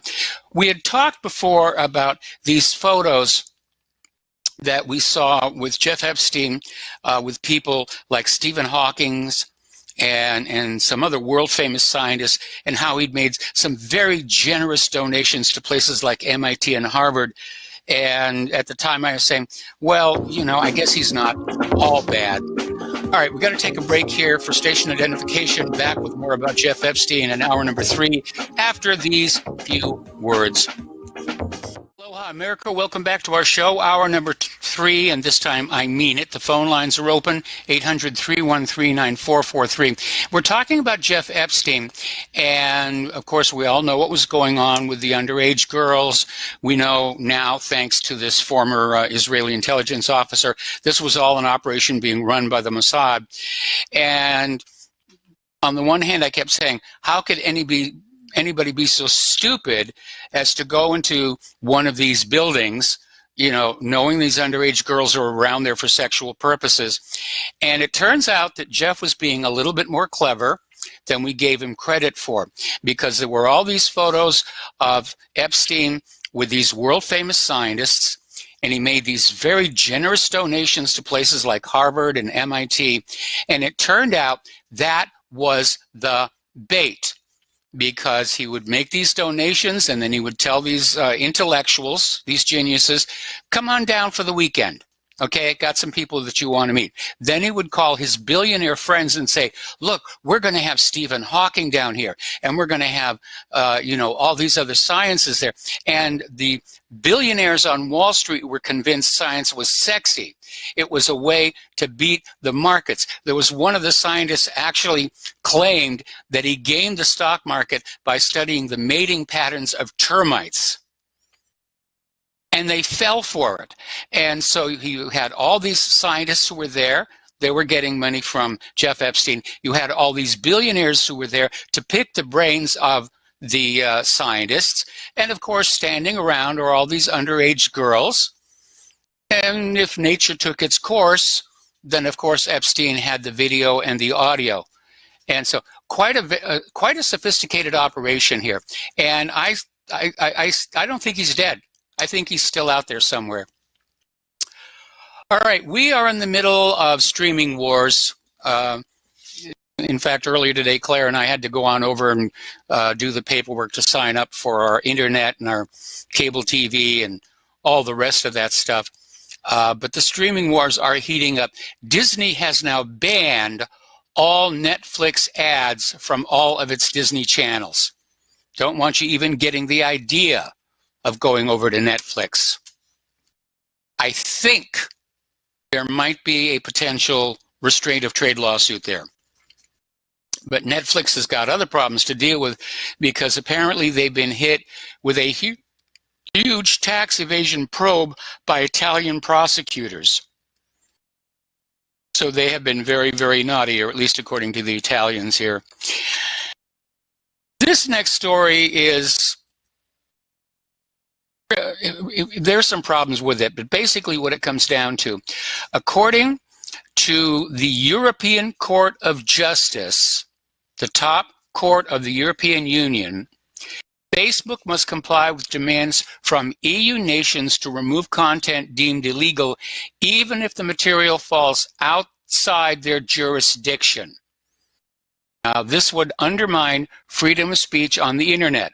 All you would need is anybody in the EU to say, this is hate speech, it's got to go. You know, they're criticizing Netanyahu's haircut, that's it. And I have, first of all, a couple of problems with it. The first one is the attack on freedom of speech. And second of all, this idea that the European Court of Justice has jurisdiction over the rest of the world. That's like saying that the United States Supreme Court can issue decisions that affect, Australia, for example. It's not going to stand up. There's going to be a challenge. Somebody's going to have to come on in and say that this can't be done here.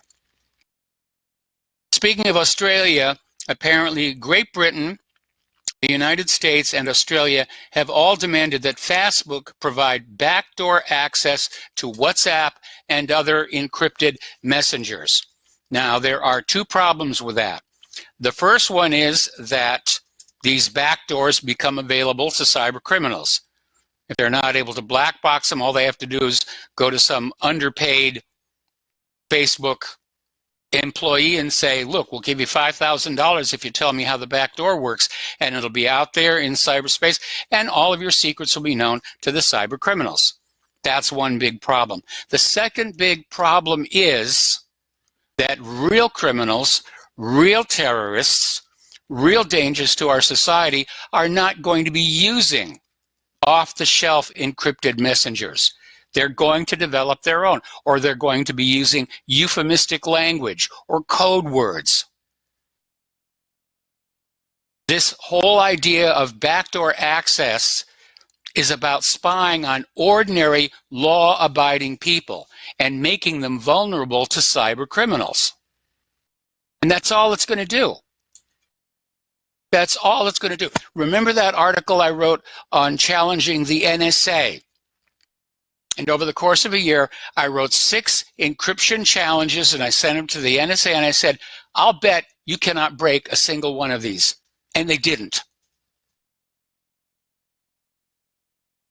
It was 0 for 6, the NSA. By the way, in front of the NSA, there's this sculpture that is decorated with encrypted messages in some of the more traditional known codes like Vegenaire. And apparently 2 of them still have not been decoded. So we are not impressed very much.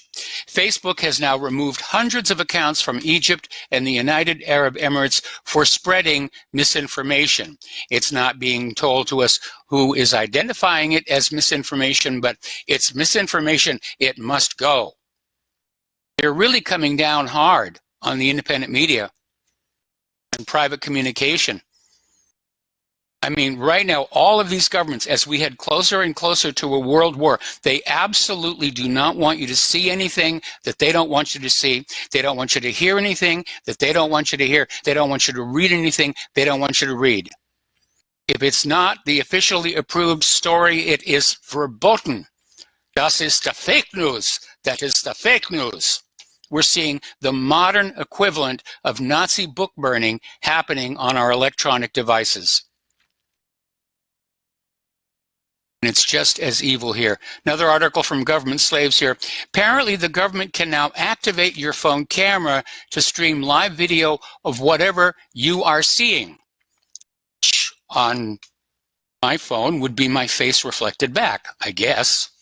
I know there's a camera on the other side there. But again, it's just another example of how intrusive this has all become. Fourth Amendment. What Fourth Amendment? There's no Fourth Amendment. We can't let the Fourth Amendment get in the way of the terrorists. Terrorists aren't using this stuff. Terrorists are building their own. Organized crime, they're building their own encrypted communications. Drug smugglers are building their own encrypted communications. They've got the money to do it. I mean, I did the NSA challenge on an old laptop, air-gapped, over the course of a year. Spent hardly any money to do it, and I beat the NSA. You think some drug cartel down in South America with millions of dollars at their disposal, that they aren't able to figure out a way to get around all of this spying? Of course they can. It's just another one of these things. Well, we've got to do this and we need more money. We need more money to spy on the American people because we can't trust those American people. They may be thinking those double plus ungood thoughts. Okay, this is going to be a major failure. Apparently over in China, they've decided they're going to use facial recognition to authorize you to use the web. And I guess they sort of got the idea from the new iPhone, where you look at the iPhone and it turns on. But as I understand it, that hasn't worked out all that well. Okay. Now, here's an interesting story, and I'd actually seen others just like it. This is from the Daily Mail. And it's saying, ditch Facebook to be happy. Apparently, these scientists down in Ecuador and some other colleagues basically split the participants into two groups. They also had students at Texas A&M University, and they had one group took a week's break from Facebook and the other who stayed basically using the platform as they normally did. And they found the students who went off Facebook were more productive, reported feeling less depressed, engaged in healthier activities, and even made fewer impulse purchases and ate out less. So getting out of Facebook is good for your health. Of course, I stopped using Facebook about a year ago. Still post to Twitter every once in a great while. I've been posting pictures of our move from Hawaii to here in Indiana. All right, let's grab a phone call from Mike in Brazil. Aloha, Mike. Welcome to the show. What's on your mind? Oh, hi, Mike. You were talking about fiction. Yes. I took all your C-cup, for your program, and I'm turning that. I'm actually adding to it in Fortran and ADA. Hey, I want to see which one. ADA is a very powerful language, actually, probably Fortran. But for the sake of number crunching, Fortran is best, and everybody knows that. But ADA has a little, some tricks. Well, here's the problem. Here's the problem. Mike, let me back up here a little bit. Fortran is a great number crunching program, and Fortran 4 is the first high-level computer language I ever learned, but it lacks capabilities in the handling of arrayed data, especially sparse arrays, and that's why I went with KNRC for my encryption. And, you know, but other people are taking that code and they're porting it into like Python and various other things. And, you know, you could build a standalone device on a Raspberry Pi that would allow you to do encrypted communication. The whole point is, if the government doesn't know the methodology, they can't break the code. And when I finally get back into this thing, I'm going to work on a system where the methodology changes over time to further annoy the heck out of those NSA people. Let me ask you this: Are you familiar with the Spark language? Not too much. It's not one I really spend a lot of time in. It's basically Spark language is a subset of ADA. Okay, it's a verification. It's a code verification language to make sure that the ADA program runs smoothly. And ADA actually, believe it or not, it's used in programming the avionics of 777. The Boeing 777 is all programmed. All the avionics on board is programmed in ADA. Okay, in case people probably don't even know this. ADA is the most powerful programming language. The government mandated ADA to be used for all military industrial programming, and of course you could get exceptions to it, and they were spending more time writing exceptions. It's my understanding it's not really a very good language. I still prefer KNRC or C++. But I mean, every once in a while somebody comes up with a new language to meet a new imagined need and necessity. And by the way, I got another update on my iPhone today. You know, I got iOS 13 on Monday, I got iOS 13.1 Wednesday, and today I got iOS 13.2. They're sending out this stuff without checking it out. Mike, can I ask you something here? Okay. I understand C++ is a powerful language, but it's not, in terms of derivatives, type derivatives, you know, it's very weak. It's different than ADA. ADA won't let you make a mistake. When you define a type or a subtype, it has to conform with the parameters that you set forth. You do the same thing with C++. You just screw up. No, you can do the same thing with C++ because, you know, C++ was the object-oriented version of KNRC, and you have to define a type structure, and if you don't do it correctly, the software simply doesn't work.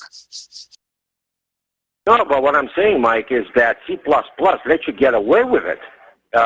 It's not strong typed. Neither is C. This is the problem. ADA is very strict. When you put in a type, okay, it has to conform to the parameters that you define. If it's outside the bounds, it just won't compile. Period. End of story. So this is the reason why the DoD adopted ADA as the primary language for defense contractors. Because it's very secure, it's used for embedded systems, and it's used for avionics, as you probably know. The 777, it's all programmed in ADA, and the Skylab also is used with ADA and Unix. Believe it or not, not Unix, Linux. I'm sorry, I made a mistake here. No, Linux is very successful. Skylab, that one crashed, as I recall. Oh, no. I'm sorry. No, not the Skylab. I'm sorry. I'm a little old, Mike. But I'm talking about the space station. Yes. It's all programmed in, they use Linux for that. And Linux is a great language. To me. And if anybody wants to learn Linux, get a Raspberry Pi. They're so inexpensive, $30, and you've got a complete Linux machine. Right now, I'm running 6 versions of Linux on my computer, in virtual machines, of course. And I'm telling you, I don't know which one to stay with. They're beautiful. I mean, the interface is beautiful. You know, the shell is beautiful. You know, it's not like blank like Microsoft or like Apple. Actually, Apple is the only operating system which is Unix certified. It's built yes Linux. I'm sorry, Unix, and but Linux mimics actually Apple, the Unix operating system. Yeah, the Unix operating system. But what I'm trying to say is that ADA is of the future, and very few people. I've spoken to a few developers here in the area, and they never even heard of ADA. They never even heard of it. And they asked me, what kind of a language is that object-oriented? I said, of course it is object-oriented. It's been around for a very long time. And, I ran into a lot of people who were trying to work with it at NASA, and they didn't like it at all here. By the way, Apple is based on the Berkeley Standard Distribution Unix. Yeah. It's amazing. People don't even know what ADA is because they never teach it in Nobody wanted to use it. When I was in college. Yeah, I remember when I was in college, the first language. It was a pain in the neck. And by the way, you can do type and bounds checking in C and C++ with compile time switches. Yeah, that's true. That's true because they teach. Okay, they start you off with Fortran. If you're a scientist, if you're going for a science major, and they want to make sure you know how to program in Fortran, preferably 2003 or above. And then you graduate to C and then C++. Usually, this is how the order of things go. But ADA, nobody even heard of it. I was stunned. I said, for Christ's sake, the 777. Nobody wanted to use it. It was a typical government in ADA, all of it. Typical government project. Nobody wanted to use it. And by the way, NASA right now is actually trying to recruit Fortran 4 coders to maintain the code on some of the older spacecraft that are out there. Yeah. I've heard something about it. What I do basically, I code in Fortran and ADA. Okay, this is my main. I stay away from C++ because it's way too complex and it carries a very heavy overhead. Okay, this is the problem with C++. And that's I try to stay part away of from that it. It's a good language. object-oriented structure. Anyway, listen, Mike, I got to let you go. We got a terrible phone connection as it is. All right, thanks an awful lot. We'll be back after these commercials. Aloha, America. Welcome back to our show here. We're going to take a phone call now from Terry in California. Aloha, Terry. Welcome to the show. What's on your mind? Hey, Mike, I was doing, I heard you say something the other day I really had a question about, but I did a Google search on the mean income of the average American, and it was $61,000 a year. And then I did the average income, which was $52,000 a year.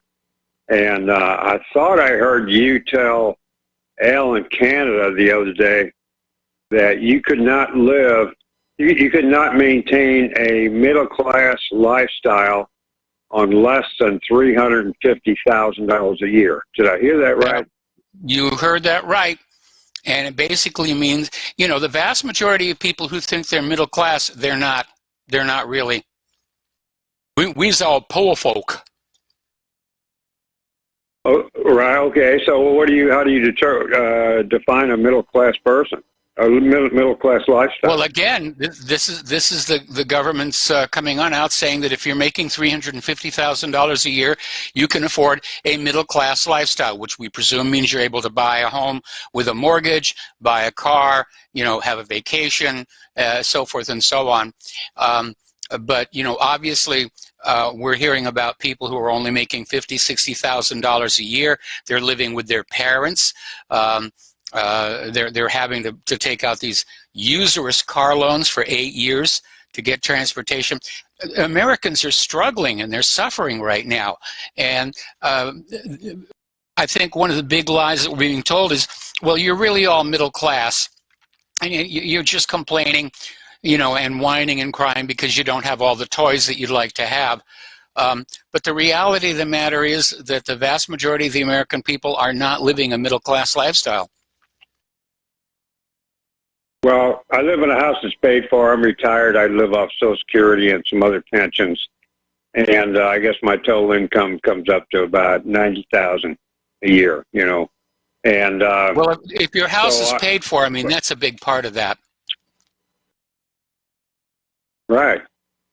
Well, you know, my daughter in Los Angeles, she can't afford a down payment, so she's paying like $3,000 a month for rent. You know, with 2 kids and a husband. So things have really changed. So, but it just sounded like a big figure when you said, you know, middle class is $350,000 a year. I guess upper class is $1 million. I don't know where that cutoff is coming from, but, you know, in the article that I read, it basically said that $350,000 a year defines middle class in the United States of America. And the reality is that most people who think they're middle class, they aren't really. And things are unfortunately likely to get a little bit worse. So I'm a lower class, and, you know, if I'm not middle class. And not too many people are middle class. Me, I'm bottom class. I'm as bottom class as they get. Well, you know, if the median income is $61,000, you know, not too many people are up and way up there in the middle class lifestyle. No, they're not. I mean, it's one of the major reasons we had to leave Hawaii and come here to Indiana. We simply couldn't afford to live there anymore. You know, we got hit with a $300 a month rent increase all at once with no warning. Everything there is very expensive because it all has to be shipped in from the mainland. And it just got to the point where we were sinking fast. And so we finally made the decision that it was time to get off that rock here, and we came here to Indiana because we've got family who are helping to take care of us. Well, maybe if you're in Indiana, your middle class lifestyle is less than $350,000. Could very well be. I mean, we're moving into our new place on Sunday. It's more than twice the floor space of what we had on Oahu at less than half the monthly rent, and it's just absolutely gorgeous. The forest comes right up to the back there. I cannot wait to get my cameras and telephoto lenses out because I love wildlife photography, and it's just all over the place here. And I love the geology. But you still won't come up to the middle class level, huh? You know, I really don't think in those terms about being upper class, middle class, lower class. I just want to have a comfortable life. You know, I don't need to be a multi-millionaire. And that's why I really got perked up there when you said $350,000 for, you know, like a middle class life. So anyway, Mike, let me ask you a question, Terry. Terry, are you happy with your life? Yeah, except for my health, I am. Yes. Okay, well, I understand the issues with the health here. I just went through a health crisis myself. But if you're happy with your life, then that's all that really matters. And don't let somebody come on out and arbitrarily say, well, you're lower class and you're middle class and we're upper class and therefore we're superior to you. It's just to heck with that. If you've got a comfortable life, that's all you really need. It really is all you need. Exactly. Anyway, Terry, gotta let you go. Gotta take you ready for commercial. Got another caller waiting on the line. We will be right back. And aloha, America. Welcome back to our show here, and a very appropriate piece of bump music given the previous phone call that we had. We're going to go back to the phones now to Art in Philadelphia. Aloha, Art. Welcome to the show. What's on your mind? Hello, Mike. Just a quick comment on the last call. That article was about someone living in Silicon Valley that they're saying a middle-class lifestyle to live there is $350,000 a year. That's not a nationwide estimate from what I read. Okay, all right, I stand corrected. Right, but yeah, obviously the cost of living there is through the roof.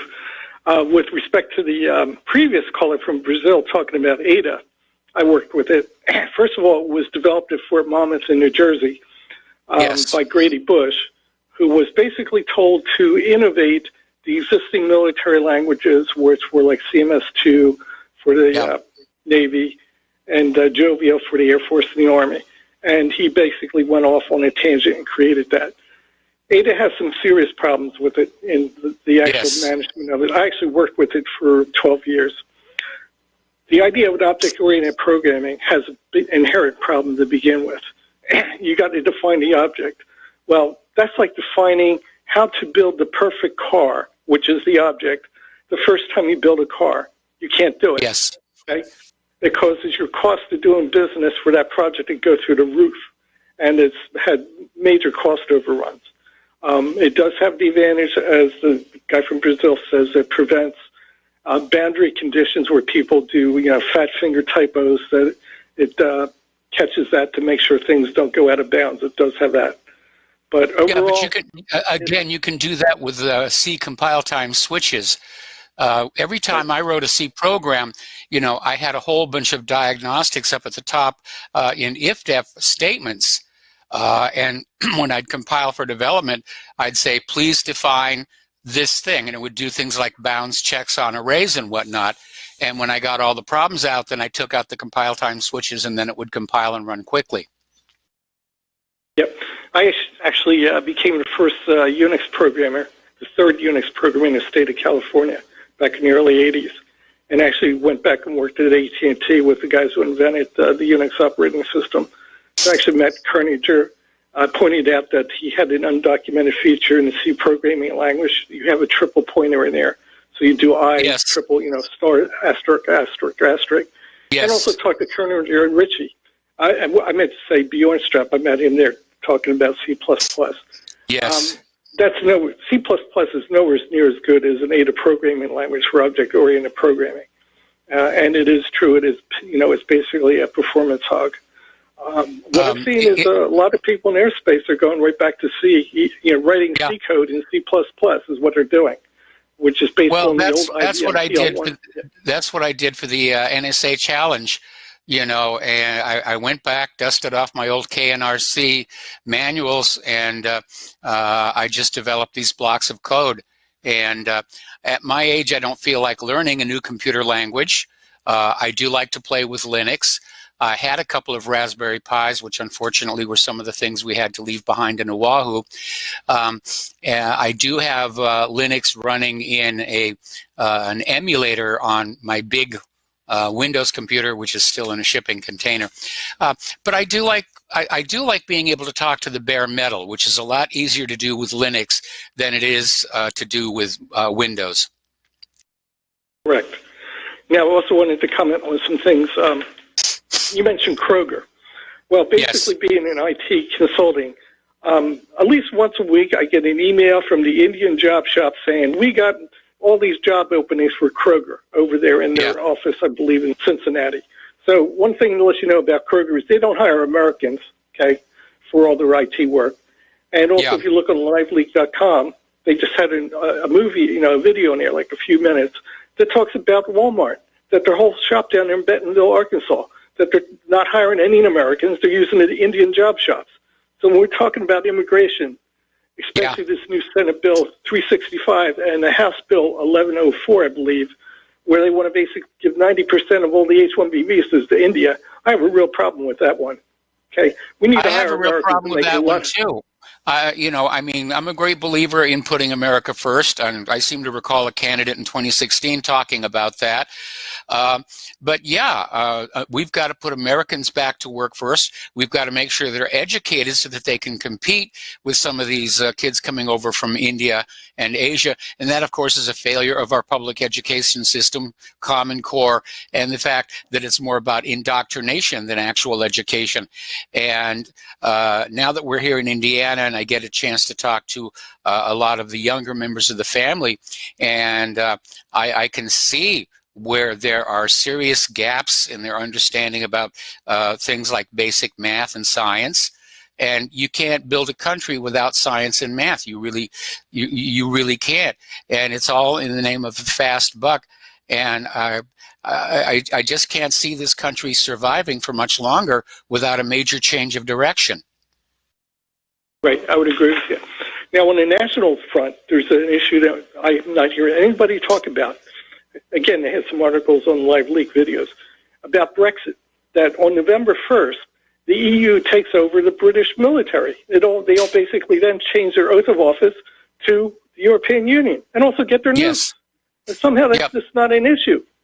Okay, I think that's the major issue out there. We could lose a partner. We could use the British Empire and basically be looking at two adversaries, the European Union, the Russians, the Chinese, in addition to the other enemies we got.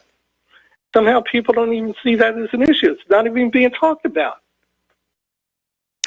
Well, I think it's like I said earlier in the show, because of all the sanctions and the wars and tariffs and just the general bullying in general, I think the rest of the world is learning how to get along without the United States of America. The economic, political structure of Earth is reforming into this giant donut shape with an empty hole where the United States used to be. Right. But we're talking about November 1st, the Rothschilds get a hold of the British nukes. Yep. And somehow that's just not an issue anybody talks about. I think it's the biggest issue on the international front that we have. But thank you for taking my call. All right. Well, Art, thank you very much for the phone call. We're going to let you go. The phone lines are open here. And let me just do that real quick. All right. Story I'm going to insert here right now. Claire just sent it to me. And it's talking about the Ebola crisis is worsening.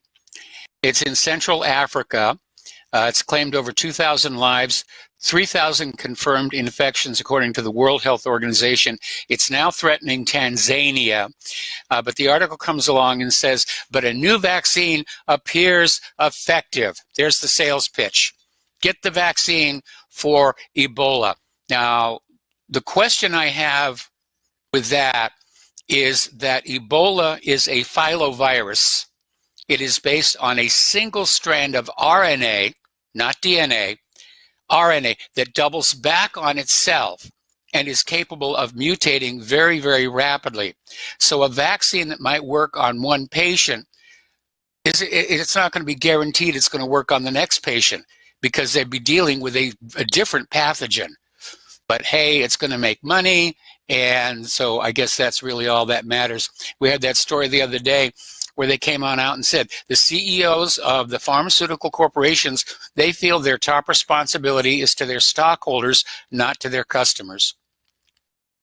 All right, story here that came on out from Activist Post here, and it's talking about needing an ID to ride a train. Now, if you fly, you're already subject, you have to have your passport, your driver's license, your real ID, which, we now have to comply with because we're changing our licenses here in Indiana.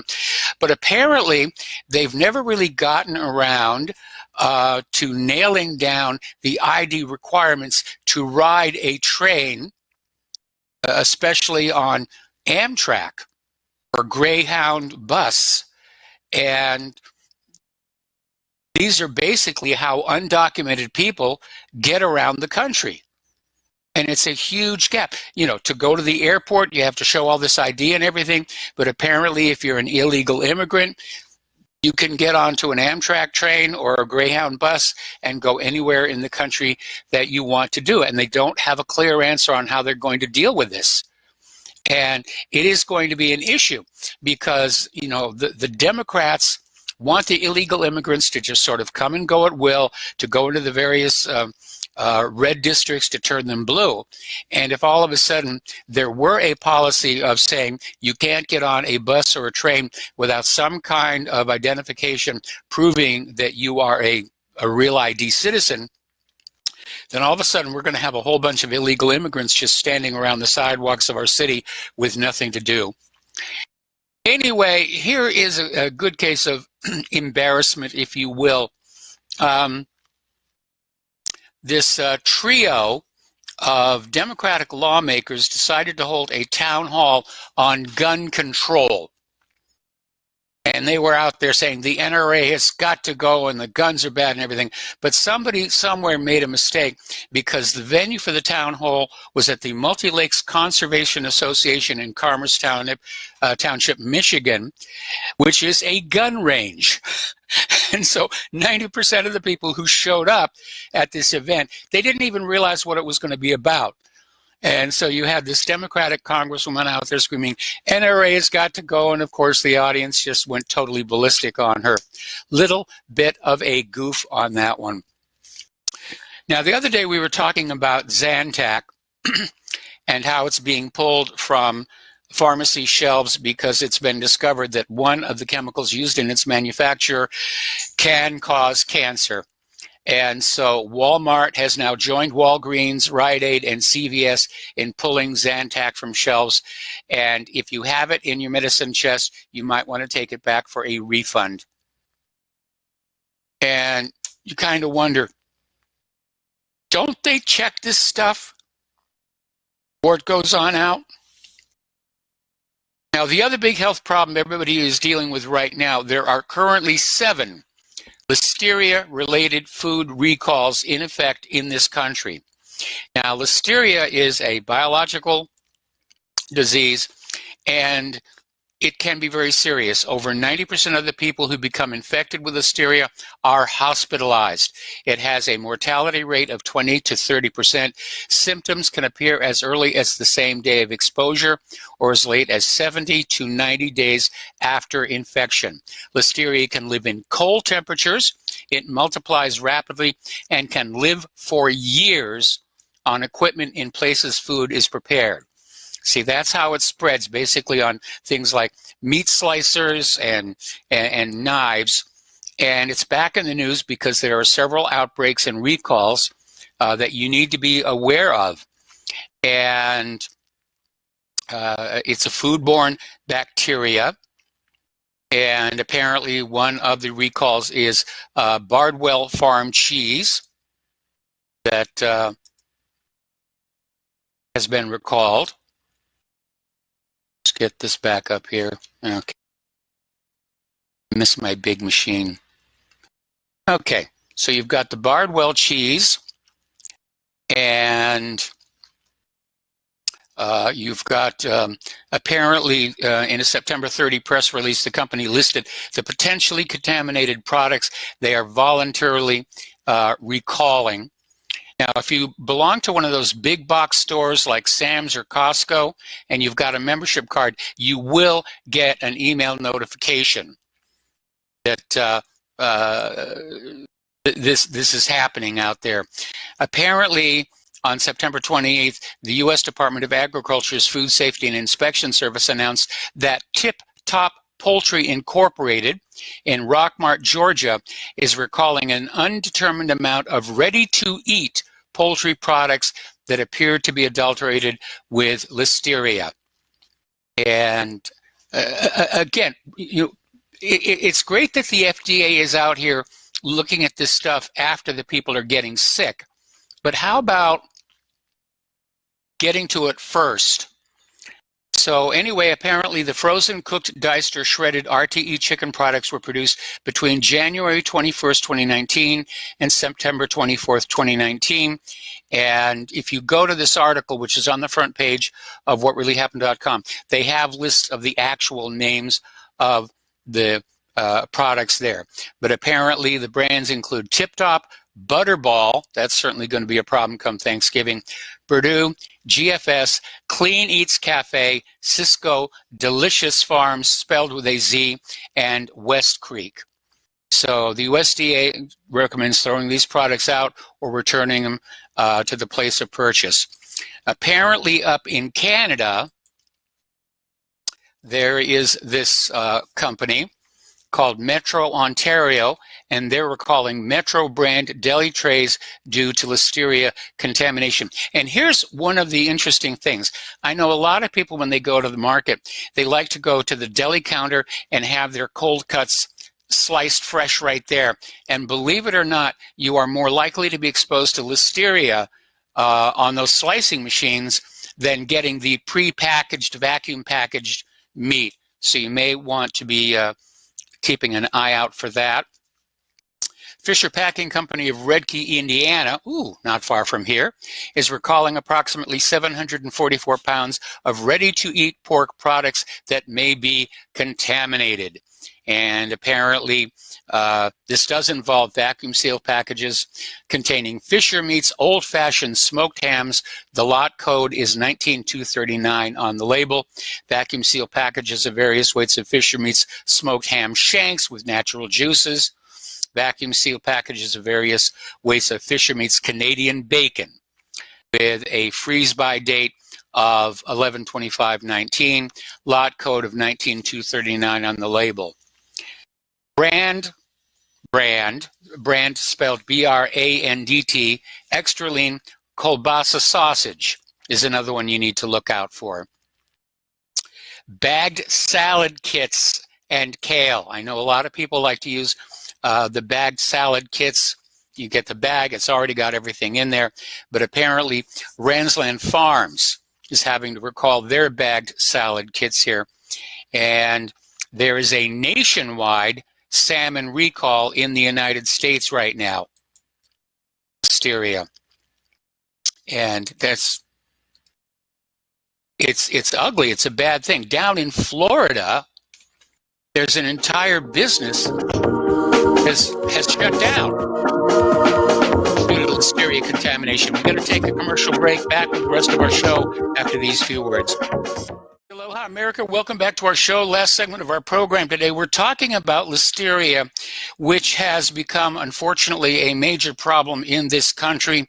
A lot of products are being recalled. You got to keep an eye out for this. Down in Florida, Penn Dutch, which sold meat, poultry, and seafood at 2 locations in Broward County, just filed for bankruptcy after closing their stores in September because of a listeria contamination. They then had a going out of business sale at one of the 2 locations, which doesn't really strike me as being a particularly smart thing to do. Now, what we're dealing with here, of course, let's see, Flying Food Group, which is a ready-to-eat food manufacturer, has been given an FDA warning for multiple violations involving listeria.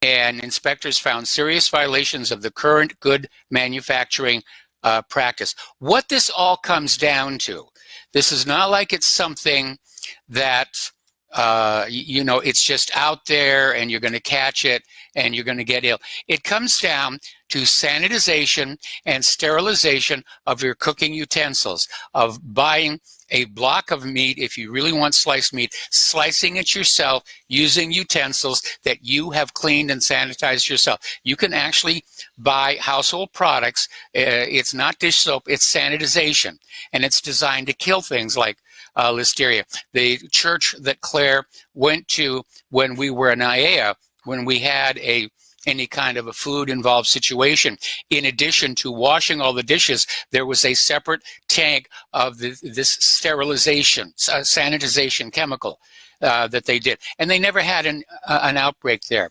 But apparently right now, the CDC is investigating a multi-state outbreak of listeriosis.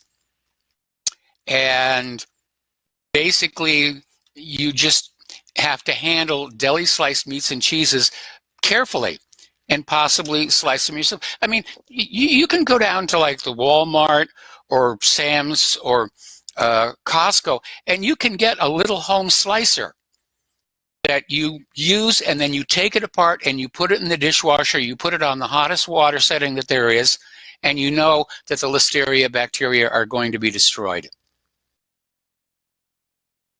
So, got to take responsibility for your own health. I mean, the government's on the case of all these companies after the damage is done. That's the part you have to keep in mind. People got sick. And then the government says, oh, gee, we must be seeing to do something here. All righty. Greta Thunberg, who's being held aloft as the successor of Jesus for her campaign against human-caused global warming, is apparently being considered to win the Nobel Peace Prize. following her "How Dare You" speech at the United Nations. And along, of course, with Al Gore getting up there to accept the prize. He didn't actually win it.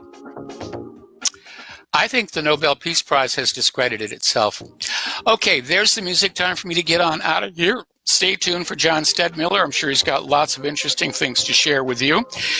And please spread the word of RBN. We need to grow our audience. We need to grow the audience for whatreallyhappened.com. We need more people to basically step on in and help keep us funded and on the air. So thank you for those who have contributed. Thank you for those who are about to contribute. We'll be back tomorrow. I'm sorry, back on Monday. It's Pow Hunter Friday. And have a good weekend.